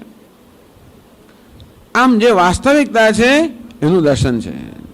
યસ્તુ સર્વાણી ભૂતાની આત્મનીવ અનુપશ્યતિ, જે સર્વભૂતોને અવ્યક્ત માણેને સ્થાવર સુધીના જળ ચેતન સજીવ નિર્જીવ સારો ખરાબ જે કાંઈ હોય તો યત કેમ છે, કોઈ પ્રકારના અપવાદ વગર, દુષ્ટ હોય કે રાક્ષસો જે હોય તે બધા આત્મામાં છે. વિચાર કરો, રાવણ પણ આત્મામાં જ છે. ટૂંકમાં એ બધું જ આત્મા આત્મની એટલે આત્મ વ્યતિરિક્તાની ન પશ્યતિ. બહુ સુંદર કહ્યું.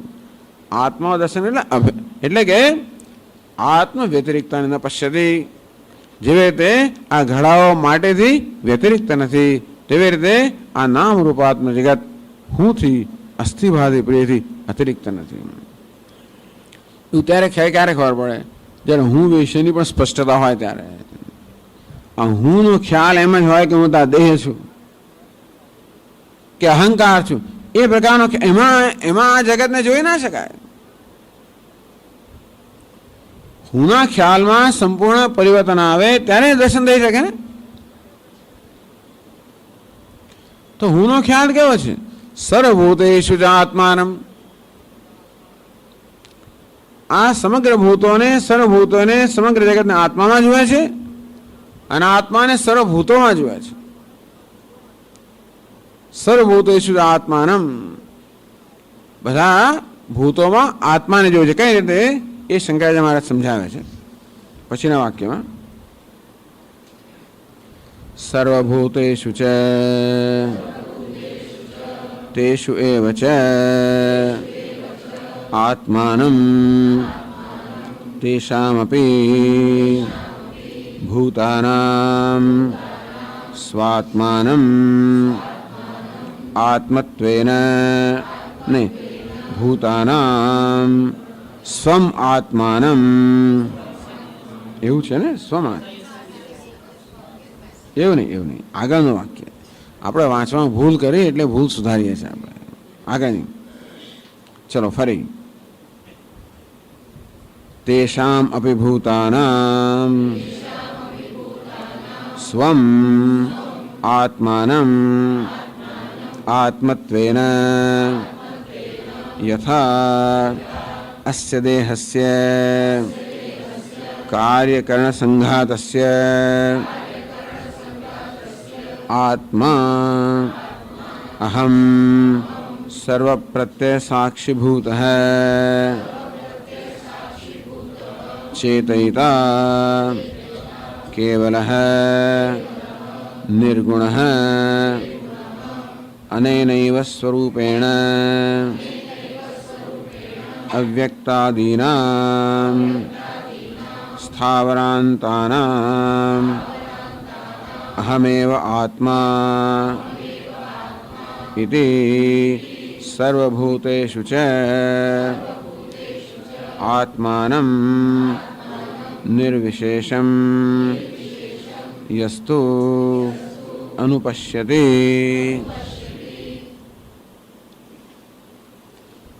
सर्वभूतेषु च आ बधा तेषु एव एज भूतोमां जे बधा भूतो अर्थात अव्यक्तથી સ્થાવરાંત સુધી આ સમગ્ર નામ રૂપાત્મક જગત જેને આ જ્ઞાની આત્મામાં જોતો હતો એમાં જ પાછા આત્માને જોવે છે. તે શું છે? આત્માનમ. આત્મા એટલે કોણ?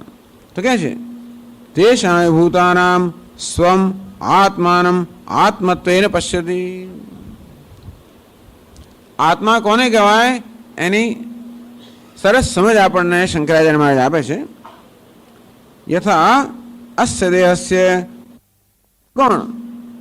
યથા અસ્ય દેહસ્ય કાર્યકરણ સંઘાતસ્ય અહમ આત્મા. આ દેહનો એટલે કાર્યકરણ સંઘાતનો. કાર્ય એટલે સ્થૂળ દેહ, કરણ એટલે સૂક્ષ્મ દેહ. તો આ સ્થૂળ દેહ ઇન્દ્રિયો, પ્રાણ, મન, બુદ્ધિ આ સર્વ ઘટકોની બનેલી આ ઉપાધિ છે એનું આત્મા છું. એટલે ઉપાધિ હું નથી, એ તો નક્કી થઈ ગયું. આત્મા એટલે સર્વ પ્રત્યય સાક્ષી. સર્વ પ્રત્યય સાક્ષી ભૂત ચેતયિતા. તો આપણને આત્માનાત્મ વેગ અહીંયા સમજાવે છે કે હું કોણ છું? હું તો આ કાર્યકરણ સંઘાતનો સાક્ષી છું, ચેતયિતા છું. સર્વ પ્રત્યય સાક્ષી. બધા જ પ્રત્યય અર્થાત મારા મનમાં ઉઠતી બધી વૃત્તિઓનું સાક્ષી છું. પહેલા આ એક અંતર ઉત્પન્ન કરવાની જરૂર છે. કાર્યકરણ સંઘાત સાથે અંતર ઉત્પન્ન કરવાની જરૂર છે કે હું બધા પ્રત્યયોનો, બધી વૃત્તિઓનો, બધા વિચારોનો સાક્ષી છું. હું વૃત્તિ નથી, વિચાર નથી, પ્રત્યય નથી, ખ્યાલ નથી. બધા ખ્યાલોનો દ્રષ્ટા છું. હું કોઈ ખ્યાલ નથી. આ પહેલું અંતર ઉત્પન્ન કરવાની જરૂર છે. મન બુદ્ધિ અહંકાર ચિત્તમ. મનોબુદ્ધિ અહંકાર ચિત્તા ન અહમ. આ ભિન્ન ભિન્ન વૃત્તિઓ હું નથી. સર્વ પ્રત્યય સાક્ષી. પ્રત્યય એટલે બધા જાત જાતના વિચારો, ખ્યાલો. એ બધા ખ્યાલને આ ચાર વિભાગ વહેંચવામાં આવ્યા: મન, બુદ્ધિ, અહંકાર ને ચિત્ત. સંકલ્પ વિકલ્પ ઉઠતા હોય, ભિન્ન ભિન્ન લાગણી ઉઠતી હોય, આ બધાને મન કહેવામાં આવ્યું. નિશ્ચય હોય, જ્ઞાન હોય એને બુદ્ધિ કહેવામાં આવી. સ્મરણ હોય, ચિંતન હોય એને ચિત્ત કહેવામાં આવ્યું. અને અહમ વૃત્તિ હોય, હું કંઈક છું, હું પણ હોય એને અહંકાર કહેવામાં આવ્યો. આવી ચાર વૃત્તિઓ છે. સર્વ પ્રત્યય સાક્ષી. આ બધા જ પ્રત્યયોનો, આ બધા જ વૃત્તિઓનો, બધી જ વૃત્તિઓનું સાક્ષી છું. આ વૃત્તિ હું નથી. બહુ મહત્વની વસ્તુ છે. આવું અંતર કેળવું જોઈએ. એ અંતર કેળવવું બહુ અઘરું છે. પોતાના મનના વિચારોથી જ આપણે અંતર કેળવીને સ્થિર આપણે દૂર ઉભા રહીને એમનું નિરીક્ષણ કરી શકીએ કે અજંપો તો મનની અવસ્થા, મારી અવસ્થા નથી. હું અસ્વસ્થ છું, હું અશાંત છું, તો કે નહીં. અશાંતિ તો મનની અવસ્થા છે. હું તો અશાંતિનો દ્રષ્ટા છું. અસ્વસ્થતાનો, જો કે અશાંત તારા કેવું અઘરું છે. અશાંતનો અર્થ એ કે અશાંત એક થઈ જ ગયો છું. અશાંત બની ગયાનો અર્થ એ થયો કે અશાંત મન એક થઈ જ ગયો છું. પણ ત્યારે યાદ આવે તો કે અશાંત હું નથી, હું તો અશાંતિનો દ્રષ્ટા છું. શાંત પણ હું નથી, શાંત મનનો પણ દ્રષ્ટા છું. ભલે શાંત એ લક્ષણાવૃત્તિ દ્વારા આત્માનું નિર્દેશ કરે, પણ શાંતિ અશાંતિ બંને મનની અવસ્થાઓ છે. સક્રિયતા નિષ્ક્રિયતા બંને આ ઉપાધિની અવસ્થાઓ છે. આત્માને ભલે અકર્તા કહેતા હોય, પણ ખરેખર તો એ તો કર્તાના સંદર્ભમાં કહીએ છીએ. કરવું આત્મા નથી કરતો એવું પણ નહીં. હું કાંઈ કરતો નથી એ પણ બીજો વહેમ જ થયો. હું કરું છું એ પણ વહેમ છે, અને કાંઈ નથી કરતો એ પણ વહેમ કેમ ઉત્પન્ન થયો? આ નથી કરવા પણ તો ખરેખર શરીરમાં છે. તો નથી કરવા પણ જે શરીરમાં છે એ શરીરમાં અહમ ભાવ ત્યારે હું કાંઈ નથી કરતો. ભલે ભગવદ્ ગીતામાં કે નૈવ કિંચિત કરો મેથી, હું કાંઈ કરતો નથી, એનો અર્થ એ નહીં કે પેલા કરવા પણ કરતા આ વિરુદ્ધ નથી કરતો એવું નથી. મારામાં કોઈ વિકાર નથી, નિર્વિકાર છું. પણ એટલે શંકરાચાર્ય મહારાજ કહે છે કે યથા અહમ અસ્ય કાર્યકરણ સંઘાતસ્ય આત્મા અહમ સર્વ પ્રત્યય સાક્ષીભૂત સાક્ષી સ્વરૂપ આ બધા પ્રત્યયનો સાક્ષી છું. પ્રત્યયો નથી, વિચારો નથી, ખ્યાલ નથી, વૃત્તિઓ નથી. તો આપ સાક્ષી છો કે સાક્ષીભૂત ચેતયિતા. આ બધી વૃત્તિઓ જડ છે, એને ચેતનતા પ્રદાન કરનાર હું છું. એટલે વૃત્તિઓમાં ચેતનતા નથી, આ દેહમાં ચેતનતા નથી, સ્થૂળ કે સૂક્ષ્મ દેહમાં ચેતનતા, હું ચેતયિતા છું. જેમ વીજળીને કારણે આ પંખો ચેતન બને, લો ચુંબકને કારણે જેવી રીતે પેલી લોખંડની કરચ હોય જાણે ચેતનવંતી બને, તેવી રીતે હું અર્થાત આત્માની સન્નિધિને કારણે આ કાર્યકરણ સંઘાત ચેતનવાન છે. એટલે દેહમાં જે ચેતનતા છે કે મનમાં ચેતનતા છે એ મારે કારણે છે. એમ કહીને ચેતનતા ક્યાં જે પણ નક્કી થયું ચેતયિતા. તો ચેતનતા એ દેહનો કે ઉપાધિનો ધર્મ નથી, આત્માનો ધર્મ છે. ભલે અગ્નિ અને લોખંડના પેલા સંયોગને કારણે એમ લાગે કે લોખંડ લાલ અને ગરમ છે, પણ એ લાલ રંગ કે ગરમી લોખંડના નથી, તો અગ્નિના જ છે. અને ભલે આ દેહ ચેતન જણાતો હોય, પરંતુ એ ચેતનતા વાસ્તવમાં હું મારી સન્નિધિને કારણે ચેતયિતા કેવલ. આમ સાક્ષી જ્યારે કહીએ ને ત્યારે પણ દ્રષ્ટા એવો શબ્દ વાપરીએ ત્યારે દૃશ્ય કરતા ભિન્ન છે એવો ખ્યાલ જન્મે. સાક્ષી એવો શબ્દ વાપરીએ ત્યારે પણ સાક્ષ્યનો વિષય છે એને કદાચ જુદો છું એવું તો ખ્યાલ જન્મે છે. આમ સાક્ષીને દ્રષ્ટા શબ્દો સરસ છે. આપણને આ દૃશ્ય કરતા જુદા પાડે તો આમ દૃશ્ય કરતા અંતર ઉત્પન્ન કરવા માટે આ શબ્દો બહુ જ ઉપયોગી છે. પરંતુ છેવટે એ શબ્દની મર્યાદા તો ખરી છે. આત્મા એટલે હું મુખ્ય અર્થમાં સાક્ષી કે દ્રષ્ટા બનવા, એટલે કે કેવલ વસ્તુતઃ સાક્ષિત્વાદિ ધર્મ રહિત. વાસ્તવમાં સાક્ષી પણ મારામાં નથી. એટલે પહેલા શું કહેવામાં આવ્યું કે આ કાર્યકરણ સંઘાતનો સાક્ષી છું. એમ કરીને અંતર ઉત્પન્ન કરવાનો એ દૃશ્ય છે, હું દ્રષ્ટા છું. ચેતયિતા છું, હું ચેતન છું, એ જડ છે, હું ચેતન છું. આટલું કહેવામાં પણ હજી આ બે દ્વૈત રહેલું છે, દ્રષ્ટા અને દૃશ્યનું, ચેતન ને જડનું.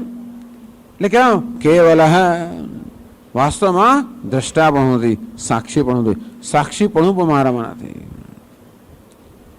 એ સાક્ષીપણું છોડી દઉં એટલે પેલા દ્રષ્ટા અને દૃશ્યનું દ્વૈત પણ છોડી દેવામાં આવ્યો. દૃશ્યથી ભિન્ન નથી, આ દ્રષ્ટા હું નથી. કેવલ વસ્તુતઃ સાક્ષિત્વાદિ ધર્મરહિત સાક્ષીપણું કે દ્રષ્ટાપણાથી પણ હું મુક્ત છું. હું માત્ર દૃષિ સ્વરૂપ છું. નિર્ગુણ જ્ઞાન ઈચ્છાદિ ગુણ નિર્મુક્ત સર્વગુણોથી મુક્ત. જ્ઞાન ઈચ્છા ક્રિયા આ બધા સર્વગુણોથી મુક્ત. ચેતયિતા કેવલ નિર્ગુણ. તો આટલી વસ્તુ તો આપણને આત્મા એટલે હું એટલે આ છું. ટૂંકમાં આત્મા એટલે કે હું વિશેના જ્યારે અમારા ખ્યાલમાં સર્વ પરિવર્તન આવે ત્યારે જ બધા ભૂતોના આત્મા દર્શન થઈ શકે. તો આત્મા કોને કહેવાય? એટલે આ દેહ કે કાર્યકરણ સંઘાત અને સંદર્ભમાં જ કહેવામાં આવ્યું કે આ દેહનો હું ચેતયિતા છું, સત્તા અને સ્ફૂર્તિ પ્રદાન કરનાર છું, સાક્ષી છું, વાસ્તવમાં માત્ર શુદ્ધ ચૈતન્ય સ્વરૂપ છું, સાક્ષી કે દ્રષ્ટાપણાના ધર્મથી પણ રહિત છું, કેવલ છું, એક અદ્વિતીય છું, નિર્વિશેષ છું. અનેનૈવ સ્વરૂપેણ, એ જ સ્વરૂપથી અવ્યક્તાદિનામ સ્થાવરાંતાનામ અહમેવ આત્મા. એકવાર આ વસ્તુ સ્પષ્ટ થાય કે આત્મા એટલે સાક્ષી, આત્મા એટલે સાક્ષી, ચેતયિતા, કેવલ, નિર્ગુણ. આ તો શ્વેતાશ્વતર ઉપનિષદના મંત્રમાંથી લીધું શંકરાચાર્ય. સાક્ષી, ચેતા, કેવલો, નિર્ગુણશ્ચ, એ જ એમણે અહીંયા આગળ એ જ વસ્તુ દોહરાવે. આપણે એમ કે મહારાજ પોતાનું કહે છે, પણ ક્યાંકથી ક્યાંકથી લાવીને કહેતા હોય. લખે એવી રીતે અંદર બધું ભેગું થઈ જાય, લખે એવી રીતે કે જાણે પોતે લખે છે, કોપી કરે છે. કનૈયાલાલ મુનશી કોપી કરતા હતા. એમને કોઈક અંગ્રેજી લેખક એટલા બધા પ્રિય હતા કે બધા ગોખી નાખેલું, બધા ફકરાઓ ગોખી નાખેલા. એમના લખાણો પછી આપોઆપ જ આવે, એટલે બહુ ટીકા એમ નહીં થાય કે આ તો જો ને કોપી કરે છે. શું કહેવાય ને? તર્જુમો કરે છે. તર્જુમો નહીં, શું કહેવાય છે? નકલ કરે છે, નકલ કરે છે. ત્યારે કનૈયાલાલ મુનશી કહે કે હું તો કઈ નકલ કરતો નથી, આ વસ્તુ તો હું મારી જ બની ગઈ છે, હવે એ જુદું રહ્યું જ નથી.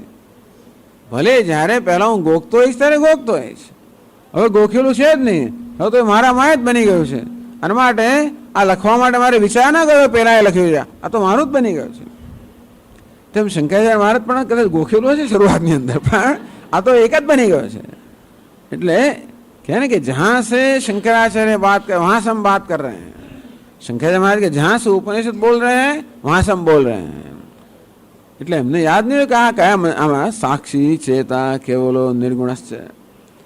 ચેતયિતા, કેવલ, નિર્ગુણ, સાક્ષીભૂત. અનેનૈવ સ્વરૂપેણ, એ જ સ્વરૂપથી અવ્યક્તાદિનામ સ્થાવરાંતાનામ અહમેવ આત્મા ઇતિ.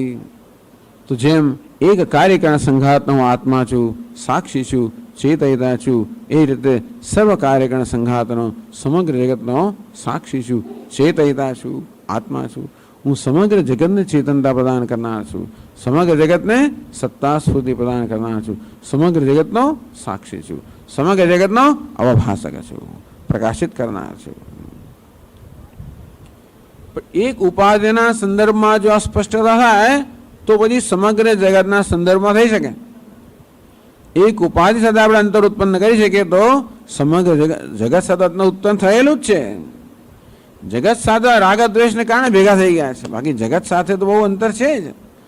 આ દેહની બહારનું જગતનું નથી, એમાં કે બહુ મુશ્કેલી નથી, તો એ બની જાય છે. આપણે ઘણીવાર દીકરો બની જવું, માણસના અંદર જાત જાતના આસક્તિને કારણે ભૂલી જવાય કે આટલે દેહ પૂરતો મર્યાદિત છું. પણ આ દેહ સાથેનો આપણો સંબંધ સ્પષ્ટ થઈ જાય કે આ દેહ હું નથી, ઉપાધિ હું નથી, સાક્ષી, ચેતા, કેવલ, નિર્ગુણ છું. તો સમગ્ર જગત સાથે એ જ સ્વરૂપમાં એનો આત્મા છે. આત્માનો આ પ્રકારનો જ્યારે ખ્યાલ હોય કે આ સમજ હોય ત્યારે જ સર્વાણી ભૂતાની આત્મની અનુપશ્યતિ. હું ચેતયિતા ચિદ સ્વરૂપ છું, કેવલ છું, અદ્વિતીય છું, નિર્ગુણ છું, નિર્વિકાર છું. એમાં સર્વ વિકારો સ્વનામ રૂપ છે, એના પર આધારિત છે. અર્થાત હું આદિ સત્તા સુધી પ્રાપ્ત કરનારા છે. એ સર્વમાં હું રહેલું છું, અર્થાત એ સર્વનો સાક્ષી હું છું, સર્વને સત્તા સુધી પ્રદાન કરનાર છું. એટલે કે આ વાક્યનો અર્થ એવો જ થાય, ભગવાન જેમ કહે છે મત્સ્થાની સર્વભૂતાની ન ચાહમ તેષુ અવસ્થિત. એ સર્વ મારામાં છે, હું એમનામાં નથી. તે રીતે આ સર્વભૂતો મારામાં છે, હું સર્વનો આત્મા છું, એ મારો આત્મા નથી. ન ત્વહમ તેષુ તે મયિ, હું એમનામાં નથી, એ મારામાં છે. ભગવાન કહે તેવી રીતે આ રીતે આત્મા અને અનાત્મા આ બંનેના સ્વરૂપની સ્પષ્ટતા કે આત્મા એટલે અસ્થિ ભાતિ પ્રિય, એ સત્ય છું, સ્થાયી છું.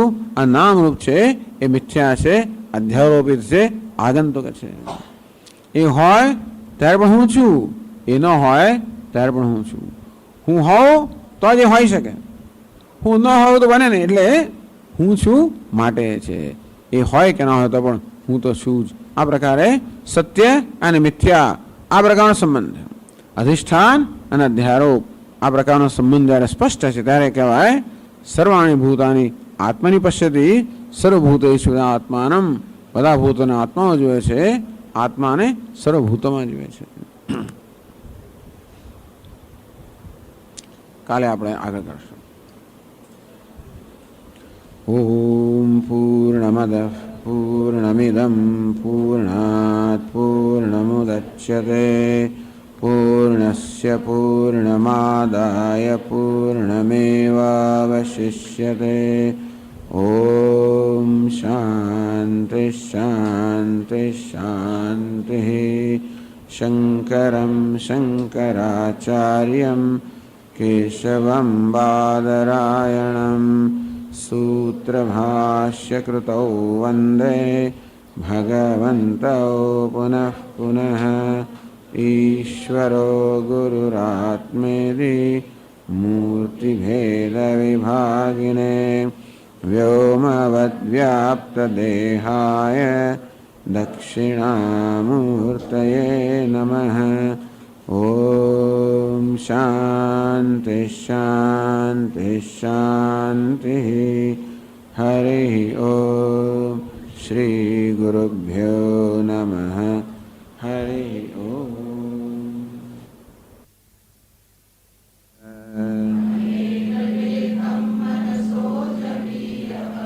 નૈનદ્દેવા આપ્નુવન પૂર્વમર્ષદ.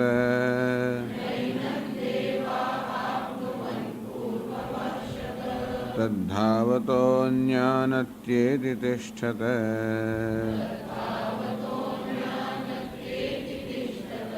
તસ્મિન્નપો માતરિશ્વા દધાતિ.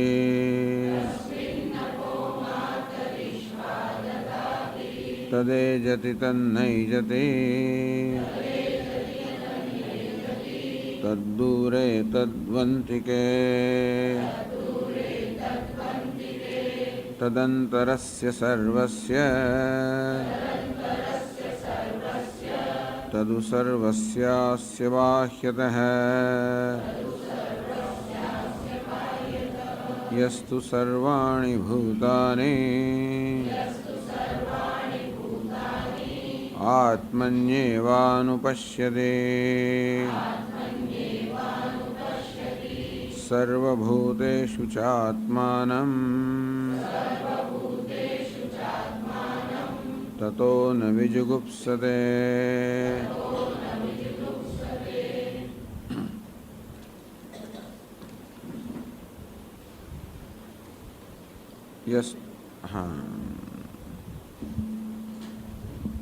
યસ્તુ સર્વાણિ ભૂતાનિ આત્મનિ એવ પશ્યતિ અનુપશ્યતિ. સર્વભૂતેષુ ચ આત્માનં અનુપશ્યતિ તતઃ ન વિજુગુપ્સતે. જે સર્વભૂતોને અવ્યક્તથી માંડીને સ્થાવર સુધી જે કંઈ જગતમાં પદાર્થો છે, જે સમગ્ર કાર્યકારણ જગત છે, અવ્યક્ત એટલે કારણ, અને સ્થાવરાંત સ્થાવર સુધીના અસ્થૂળ જે બધા પદાર્થો છે બધા જ, એટલે કે કાર્યકારણ જે જગત જે છે એ સમગ્ર જગતને જે આત્મામાં જુએ છે.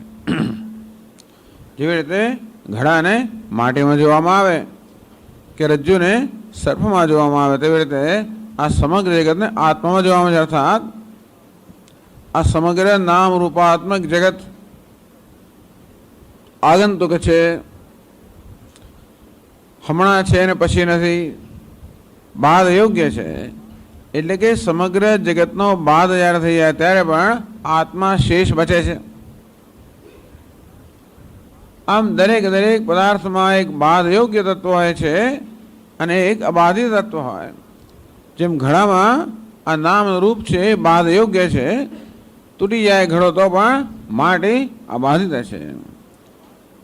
અથવા તો આ સર્વ બાદ યોગ્ય છે, રજ્જુ અબાધિત. તેવી જ રીતે આ સર્વ નામ રૂપાત્મક જગત તો કે બાધ યોગ્ય છે, આનું નામ જ એટલે કે એ સત્ય નથી. આ નામ રૂપ સત્ય નથી, અર્થાત આ નામ રૂપને કારણે જન્મેલા બધા ભેદ એ સત્ય ભેદ નથી. નામ રૂપને કારણે જન્મતું અંતર દ્રષ્ટા અને દૃશ્ય વચ્ચેનું એ સત્ય અંતર નથી. અમુક સપાટી પર છે, અમુક સ્તરે છે, પરંતુ એ મૂળભૂત સ્તરે નથી. જેમ બધા અલંકારોમાં કોઈક સ્તરે ભેદ છે ખરો, દરેક અલંકારનો ઘાટ જુદો છે, નામ જુદું છે અને એનો ઉપયોગ જુદો છે. તો મૂળભૂત સ્તરે એટલે કે સુવર્ણના સ્તરે આ અલંકારો ભિન્ન નથી. આમ આટલું જ એટલે ભેદ નથી એમ કહેતા નથી આપણે, અમુક સ્તરે છે પરંતુ મૂળભૂત સ્તરે નથી. તેથી જે સ્તરે ભેદભાવ જણાય છે એ કોઈ વાસ્તવિક ભેદભાવ ઉત્પન્ન કરતો નથી.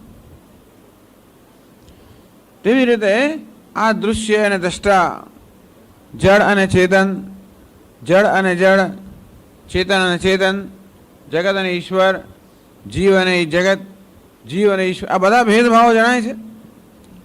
ચેતન ચેતનમાં ભેદ જણાય છે, જળ જળમાં ભેદ જણાય છે, બધા ના ભેદ જણાય છે. અમુક સ્તરે આ ભેદ છે, વ્યવહારના સ્તરે ભેદ છે, પરંતુ પારમાર્થિક સ્તરે ભેદ નથી.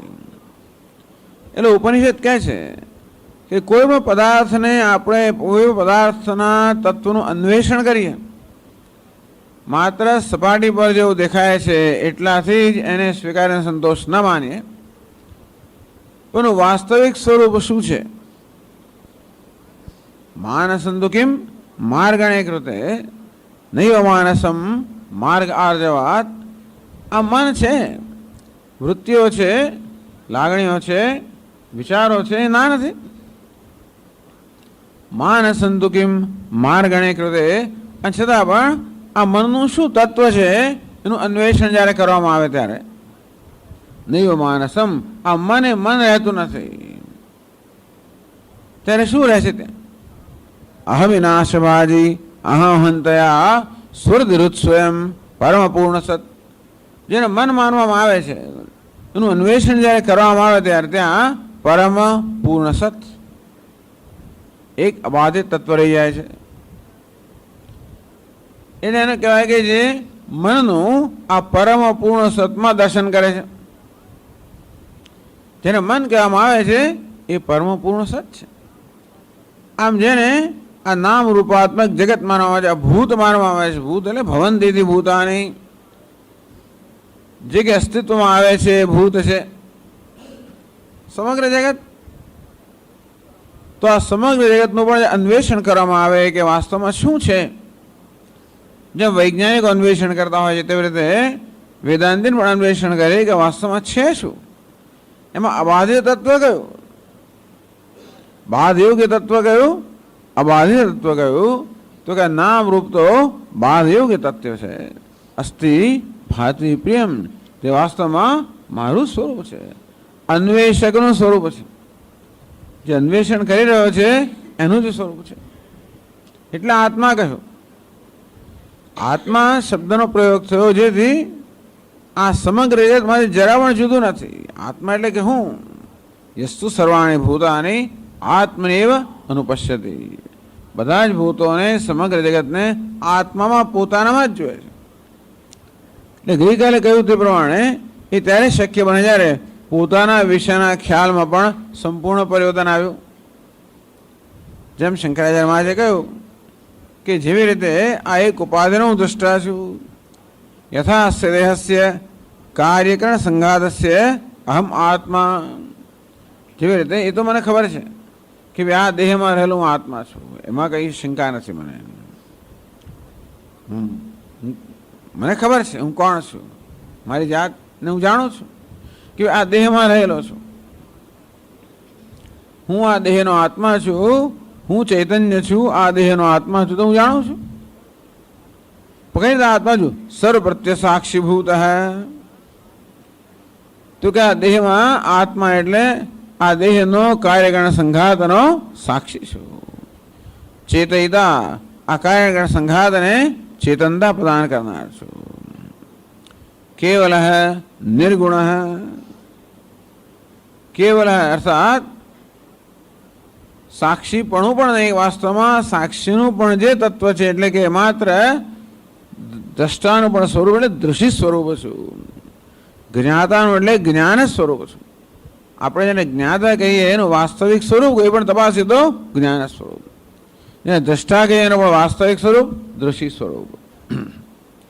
કે દ્રષ્ટાની અંદર પણ એક પરિવર્તનશીલ અંશ છે અને બીજો પરિવર્તન રહિત અંશ છે. જાગ્રત અવસ્થા દરમિયાન દ્રષ્ટા હોવ, સ્વપ્નમાં પણ દ્રષ્ટા હોવ, સુષુપ્તિમાં તો હું જાણું છું એ અર્થમાં દ્રષ્ટા નહીં, દ્રષ્ટા શું કરો પણ જે અર્થમાં જાણું છું એ અર્થમાં નહીં. એટલે કે દ્રષ્ટાના એક અંશનો સુષુપ્તિની અંદર બાધ થઈ જાય છે, લય થઈ જાય છે. એક બીજો અંશ છે એ કાયમ રહે છે. નહીં દ્રષ્ટુ દૃષ્ટે વિપરિલોપો વિદ્યતે અવિનાશિત્વાત. આ દ્રષ્ટાને દ્રષ્ટિનો ક્યારેય પણ લોપ થતો નથી, અવિનાશી. એટલે દ્રષ્ટાનું પણ અવિનાશી તત્વ એનું નામ જ આત્મા. તો કે હું દ્રષ્ટિ સ્વરૂપ છું, દૃશ્ય સ્વરૂપ છું. કેવલ નિર્ગુણ. તો નિર્ગુણ છું અર્થાત બધા ગુણોનો પણ દ્રષ્ટા છું. આમ દ્રષ્ટા હંમેશા દૃશ્ય કરતા અભિન્ન હોય એટલે દ્રષ્ટા શબ્દ ખૂબ ઉપયોગી છે. આ દ્રષ્ટા, સાક્ષી, આત્મા બધા શબ્દો અત્યંત ઉપયોગી છે. કારણ કે આપણી દ્રષ્ટિને આ દૃશ્યમાંથી, સાક્ષ્યમાંથી અનાત્મ હટાવવા માટે આ બધા શબ્દો ઉપયોગી છે. પછી વડે એ શબ્દનો મુખ્ય અર્થ છે એનો ત્યાગ કરવામાં આવે છે. એટલે કોઈ પણ શબ્દ મુખ્ય અર્થ વાચ્યાર્થથી આત્માનું દર્શન ના કરે પણ લક્ષ્યાર્થથી. નિર્ગુણ બધા ગુણનો દ્રષ્ટા છું, બધા વિકારનો દ્રષ્ટા છું, નિર્ગુણ છું, નિર્વિકાર છું. એ રીતે હું આ ઉપાધિમાં રહેલો આત્મા છું. એટલે પહેલા તો આ એક સ્પષ્ટતા થવી જોઈએ કે આ દેહ કઈ હું નથી. આ ઇન્દ્રિયો, મન, બુદ્ધિ, આ બધી વૃત્તિઓ, આ સંઘાત હું નથી. હું એનો દ્રષ્ટા છું. ઇદમ શરીરમ કૌંતેય ક્ષેત્રમ ઇતિ અભિધીયતે એતદ્યો વેત્યતમ પ્રાહુ ક્ષેત્રજ્ઞ ઇતિ તદ્વિદ. આ શરીર, આ સ્થૂળ સૂક્ષ્મ કારણ શરીરનો સંઘાત છે એ ક્ષેત્ર છે. એનો જ્ઞાતા ક્ષેત્રજ્ઞ છે.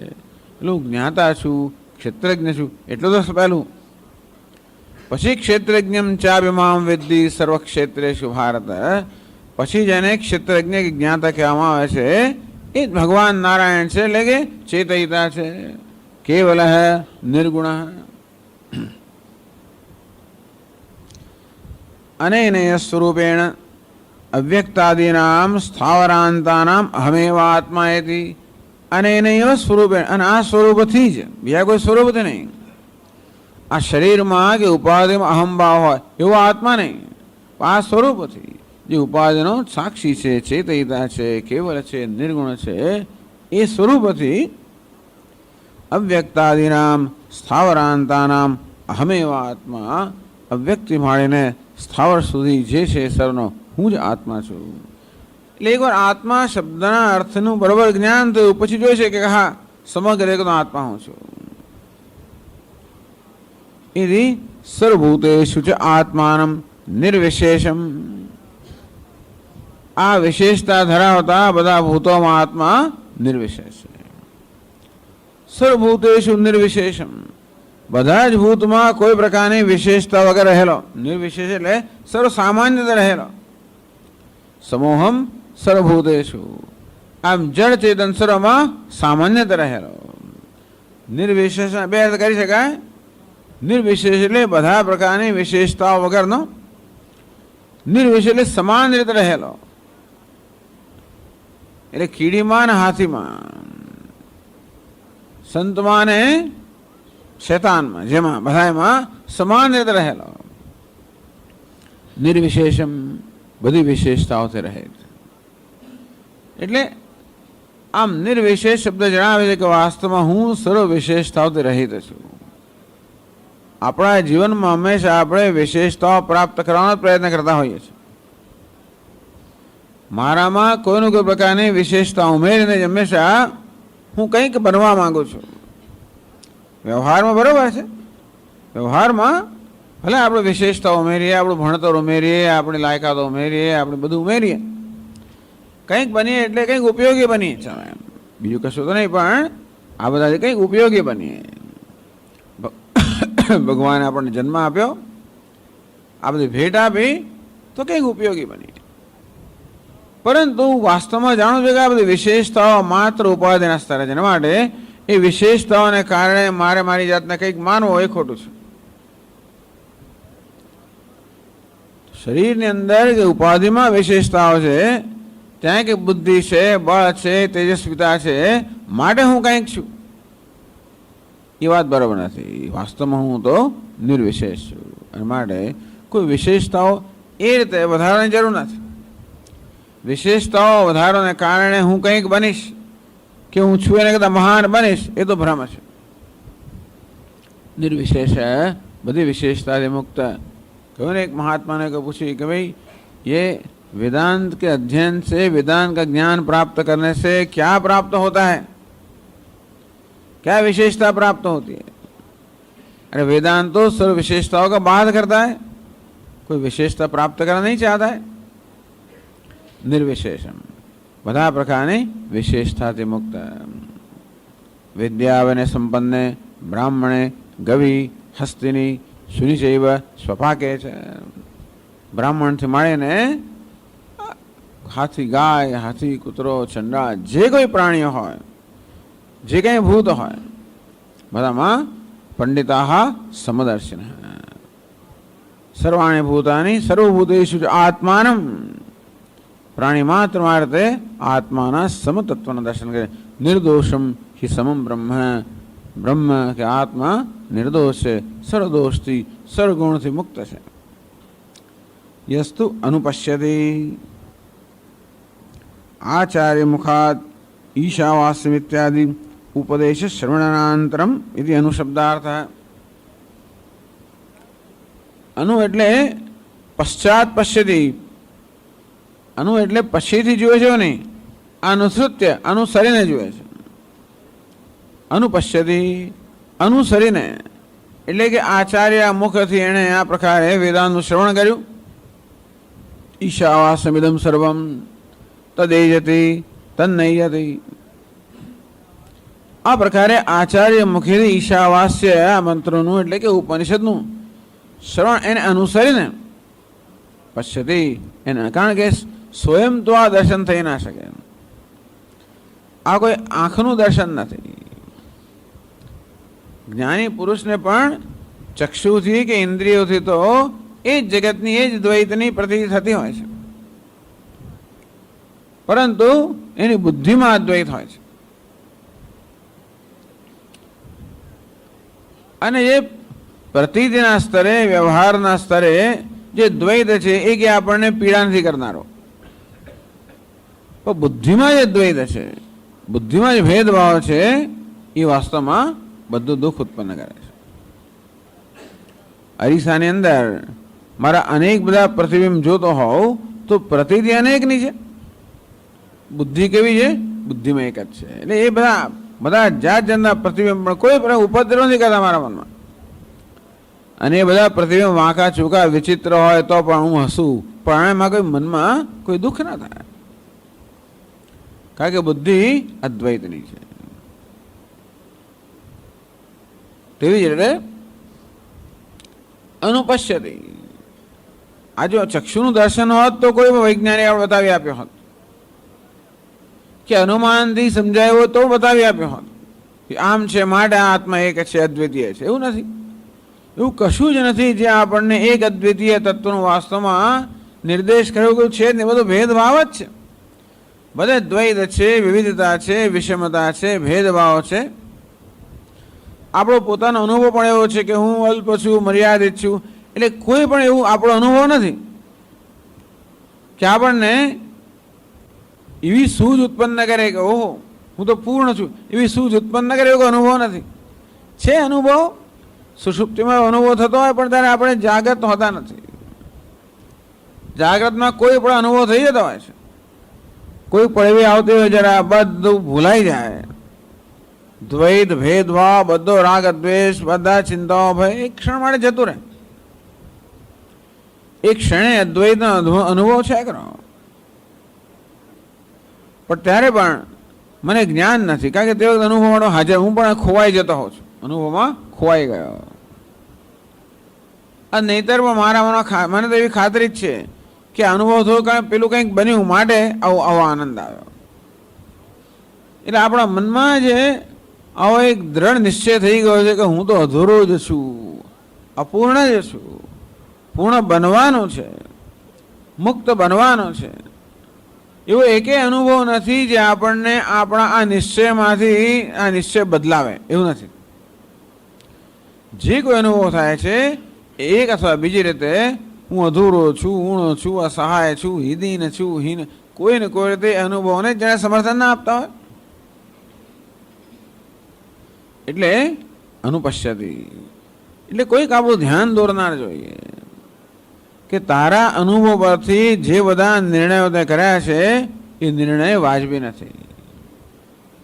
કોઈ પેલાને બતાવનારું જોઈએ કે દસમાને તો શોધે છે કારણ કે તારા મનમાં નિર્ણય થયો છે કે તું દસમાથી એ તારો નિર્ણય બરોબર નથી.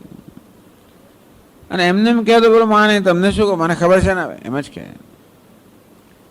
એટલે એને કહેવાની એક પદ્ધતિ છે, કઈ રીતે કહેવું એની એક પદ્ધતિ છે. એમને એમ કે દસમા તો એ માં એ સમજે નહીં કે માં નહીં કે શું બોલે છે, એની પદ્ધતિ છે કે તું ગણ બરોબર. હવે 1 2 3 4 5 6 7 8 9 આમ ગણાવે 2-3 વાર. પછી એને ખાતરી છે કે ત્યાં 9 છે. પછી એનામાં શ્રદ્ધા ભક્તિ ઉત્પન્ન થયા હોય ત્યારે કહેવામાં આવે કે તું દસમો છે, ત્યારે એના મગજમાં શું છે. આમ દસમાનો અનુભવ નથી એવું નથી, દસમાનો અનુભવ તો છે પણ એનું જ્ઞાન નથી. તેમ આત્માનો અનુભવ નથી એવું નથી, પ્રત્યેક ક્ષણે આત્માનો અનુભવ તો છે જ. આત્મા પ્રકાશમાન ન હોય તો કોઈ અનુભવ શક્ય જ નથી. પરંતુ એ અનુભવનું અર્થઘટન થઈ જ રહ્યું છે અત્યારે. આત્માને અનુભવી રહ્યા છે પણ એને હું અપૂર્ણ છું એ પ્રકારનું અર્થઘટન છે જ. અને આગળ કહ્યું તે પ્રમાણે એવો કોઈ અનુભવ છે નહીં જે આપણને આપણા એ નિર્ણયને બદલે અથવા નિર્ણયને બદલવા માટે કોઈ રીતે એવો આપણો નિર્દેશ કે એવું પણ થતું નથી હોતું. સ્વામી દયાનંદ મહારાજ કે યુ કેન નેવર સ્ટમ્બલ અપોન આત્મા. લોકો આત્માને શોધતા હોય અને એક દાડો અથડાઈ ગયો, કૂટાય, ચાલો આત્મા ભટકાઈ ગયો. પેલો ભટકાઈ જાય ને ઘણી વાર, કોઈ મિત્ર ભટકાઈ ગયો અને પેલો ભટકાઈ ગયો કે હું આમ છું તો પેલો એના ભટકી જાય, એમ ભટકાઈ જાય. આત્મા કોઈ ભટકાઈ ના જાય, કારણ કે જે ભટકે છે એ જ પોતે છે. અનુપશ્યતી. આમ શાસ્ત્ર આપણી આખી આ નિર્ણય કરવાની આ જે આખી પદ્ધતિ છે બુદ્ધિમાં, એમાં જ પરિવર્તન કરવા માગે છે. આમ અનુભવ એ દુઃખનું કારણ નથી, પરંતુ એ અનુભવનું અર્થઘટન જ્યારે બુદ્ધિમાં થતું હોય છે એ અર્થઘટન બધા જ દુઃખનું કારણ છે. વેદાંતને તો દુઃખનું બીજું કોઈ કારણ દેખાતું નથી. વેદાંતને દુઃખનું કોઈ કારણ જણાતું નથી. મારી આંખો આવી છે, કાન પેલા છે, ફલાણું આવું છે, એ બધું દુઃખનું કારણ એમને જણાતું નથી. પૈસા છે નથી, દીકરો આમ છે, દીકરી પેલી છે, મા બાપ આમ છે, હશે બધું, પણ છતાં એ કોઈ દુઃખનું કારણ એમને જણાતું નથી. એમને દુઃખનું કારણ એક જ જણાય છે કે હું અધૂરો છું, હું ઊણો છું, હું પરવશ છું. હું ગરીબ છું એ પણ નહીં, હું પરવશ છું. ગરીબાઈ એટલે દુઃખ એવું નથી, પરવશતા, અસહાયતા. પરવશ છું, અસહાય છું, બસ આ જ દુઃખનું કારણ છે. વેદાંત બીજું કોઈ દુઃખનું કારણ નથી. ભૂખ્યો છું એ દુઃખનું કારણ નથી, તરસ્યો છું એ પણ નહીં, એકલો છું એ પણ નહીં, કે બેકલો કે તેકલો એ કશી વસ્તુ દુઃખનું કારણ નથી. પણ આ બધા દરમિયાન અધૂરો છું, ઊણો છું, અસહાય છું, દીન છું, હીન છું, બસ આ જ દુઃખનું કારણ છે. તેથી અનુપશ્યતિ, વેદાંત શાસ્ત્રો આપણા વિશ્વનો જે નિર્ણય છે બસ એ તરફ આપણું ધ્યાન દોરે છે કે આ નિર્ણય કરવા માટે આપણી પાસે કોઈ વાજબી કારણ નથી. એટલે વેદાંત શાસ્ત્ર દૃશ્ય વિવેક બધી પદ્ધતિ અપનાવતો હોય છે.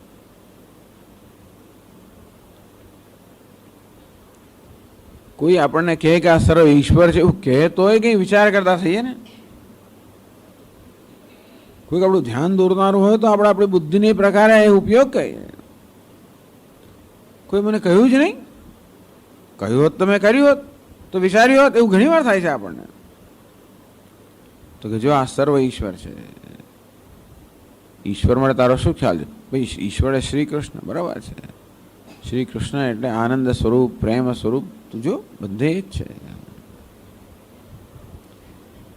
તું એ છે પહેલા તો, બધે તો બરાબર છે. હું હોઈશ તો બધું છે. હું દુઃખી હોઉં તો મને કે આનંદ દેખાવાનો નથી બીજે. તું શ્રી કૃષ્ણ છે, તું જ આનંદ સ્વરૂપ છે. આત્મૈવ અનુપશ્યતિ. આ પ્રકારે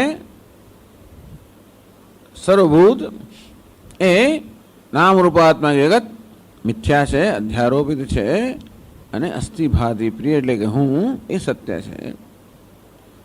અનુપશ્યતિ, આ પ્રકારે આચાર્ય મુખેથી શાસ્ત્રના શ્રવણને કારણે, વિચારને કારણે જે આ બુદ્ધિમાં પોતાનું દર્શન કરે છે. પશ્યંતિ જ્ઞાન ચક્ષુષ, આ જ્ઞાન ચક્ષુથી બુદ્ધિમાં, જ્ઞાન ચક્ષુથી એટલે બુદ્ધિથી દર્શન કરે છે.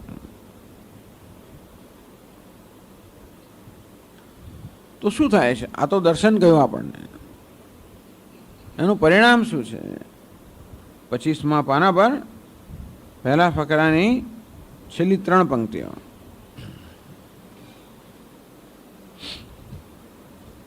સહ તતઃ તસ્માદેવ દર્શનાત ન વિજુગુપ્સતે વિજુગુપ્સામ ઘૃણામ ન કરોતિ.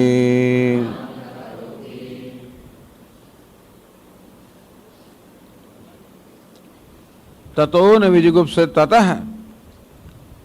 તત ત્યાર પછી એવો પણ અર્થ થાય.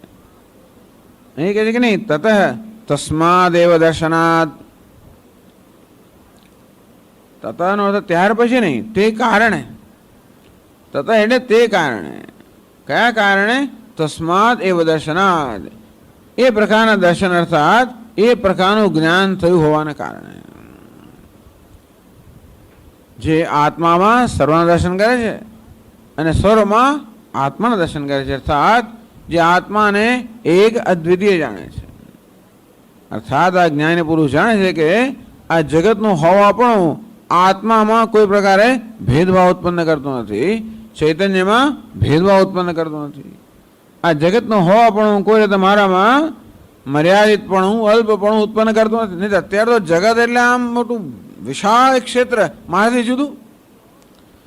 હંમેશા એની સાથે મારો સંબંધ કેવો,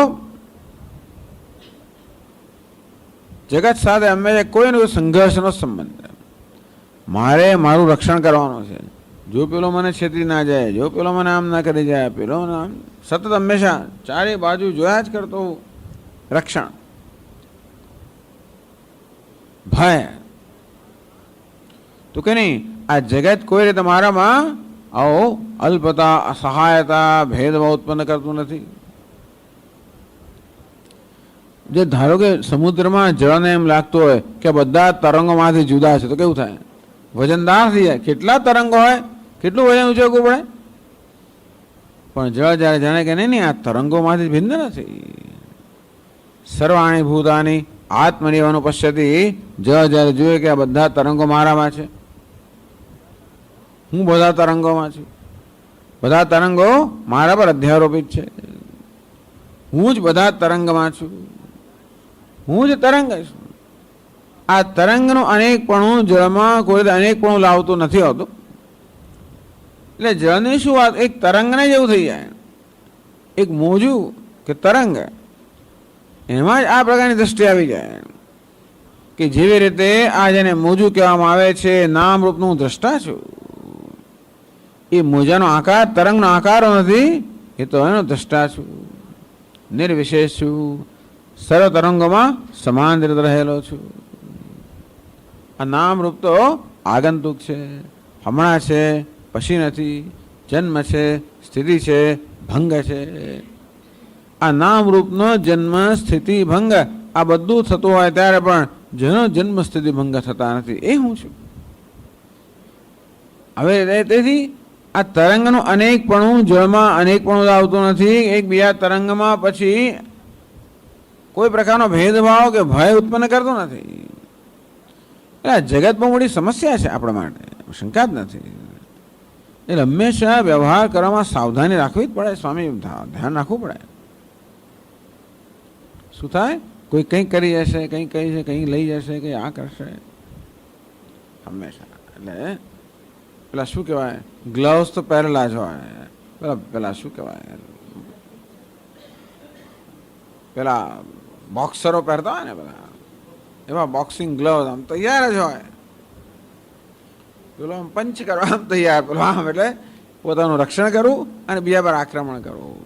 સ્વામી દયાનંદ મારી નિંજા એવું પેલા અલગ અમેરિકાની અંદર પેલા બાળકો આવે રમતો રમે ને બધી નાની નાની, એમાં પૂતળા બધા હોય જાત જાતના, અને પેલો રમે, પેલો લડ્યા જ કરે, માર ખાય પડે પાછું ઊભો થાય, માર ખાય પડે ઊભો થાય, બસ ચાલ્યા જ કરે. આવી રીતે બિચારો જીવાતમાં મારામારી કર્યા કરે, પડે પાછો ઊભો થાય, પડે પાછો ઊભો થાય, જીવન પૂરું થઈ જાય, પછી ફરી શરૂ કરે, એ પૂરું થાય ફરી શરૂ કરે. એટલે બધા વ્યવહારમાં કોઈ પ્રકારની જુગુપ્સાના બે અર્થ થાય છે. એક તો અહીં અર્થ કર્યો ઘૃણા, અને જુગુપ્સા તો ગોપાય તમે ઈચ્છા, પોતાની તેનું રક્ષણ કરવાની ઈચ્છા, એને પણ જુગુપ્સા કહેવાય. અહીં ઘૃણા અર્થ કર્યો, અન્યત્ર કઠોપનિષદ વગેરેમાં રક્ષણ કરવાની ઈચ્છા એવો અર્થ કરે છે. આમ હંમેશા મારું રક્ષણ કરવાની જરૂર હોય જ છે. રક્ષણ એટલે જાણે અજાણે કોઈ રીતે, એટલે કે સમજીને ન સમજીને કોઈ પણ રીતે હંમેશા અમારું રક્ષણ કરવાની જરૂર હોય જ છે, દરેક પરિસ્થિતિમાં. આમ બોલીએ તો ધ્યાન રાખીએ, અને પેલો બોલતો હોય ત્યારે શું બોલે છે, ને ભાઈ બોલે છે તો આમ પણ કહે છે શું, ને અંદર શું ઈરાદો છે, એ બધું આપણે એમ અંદર બધું એ કર્યા જ કરતા હોય આવી ગણતરી. સાવધાન રહેજો. જો કોઈ છેતરી ના જાય, જો કોઈ લઈ ના જાય, જો કશું કહી ના જાય, જો કોઈ આમ ના કરી જાય, જો ઈજા ના પહોંચાડી જાય. આ રીતે સતત પોતાની જાતનું રક્ષણ કરવાની ઈચ્છા. તતો નિવેજુગુપ્સતે, જેમ પેલું તરંગ આમ ડરતું હોય ને, બધા તરંગો જો હમણાં આવ્યું પેલું, જો મારા પર આક્રમણ કરે, જો તોડી નાખશે. તતો નિવેજુગુપ્સતે, એને જયારે જાણ્યું કે હું તો જાણો છું, મારો જન્મ નથી, ભંગ નથી, કાંઈ નથી, ત્યાર પછી બીજા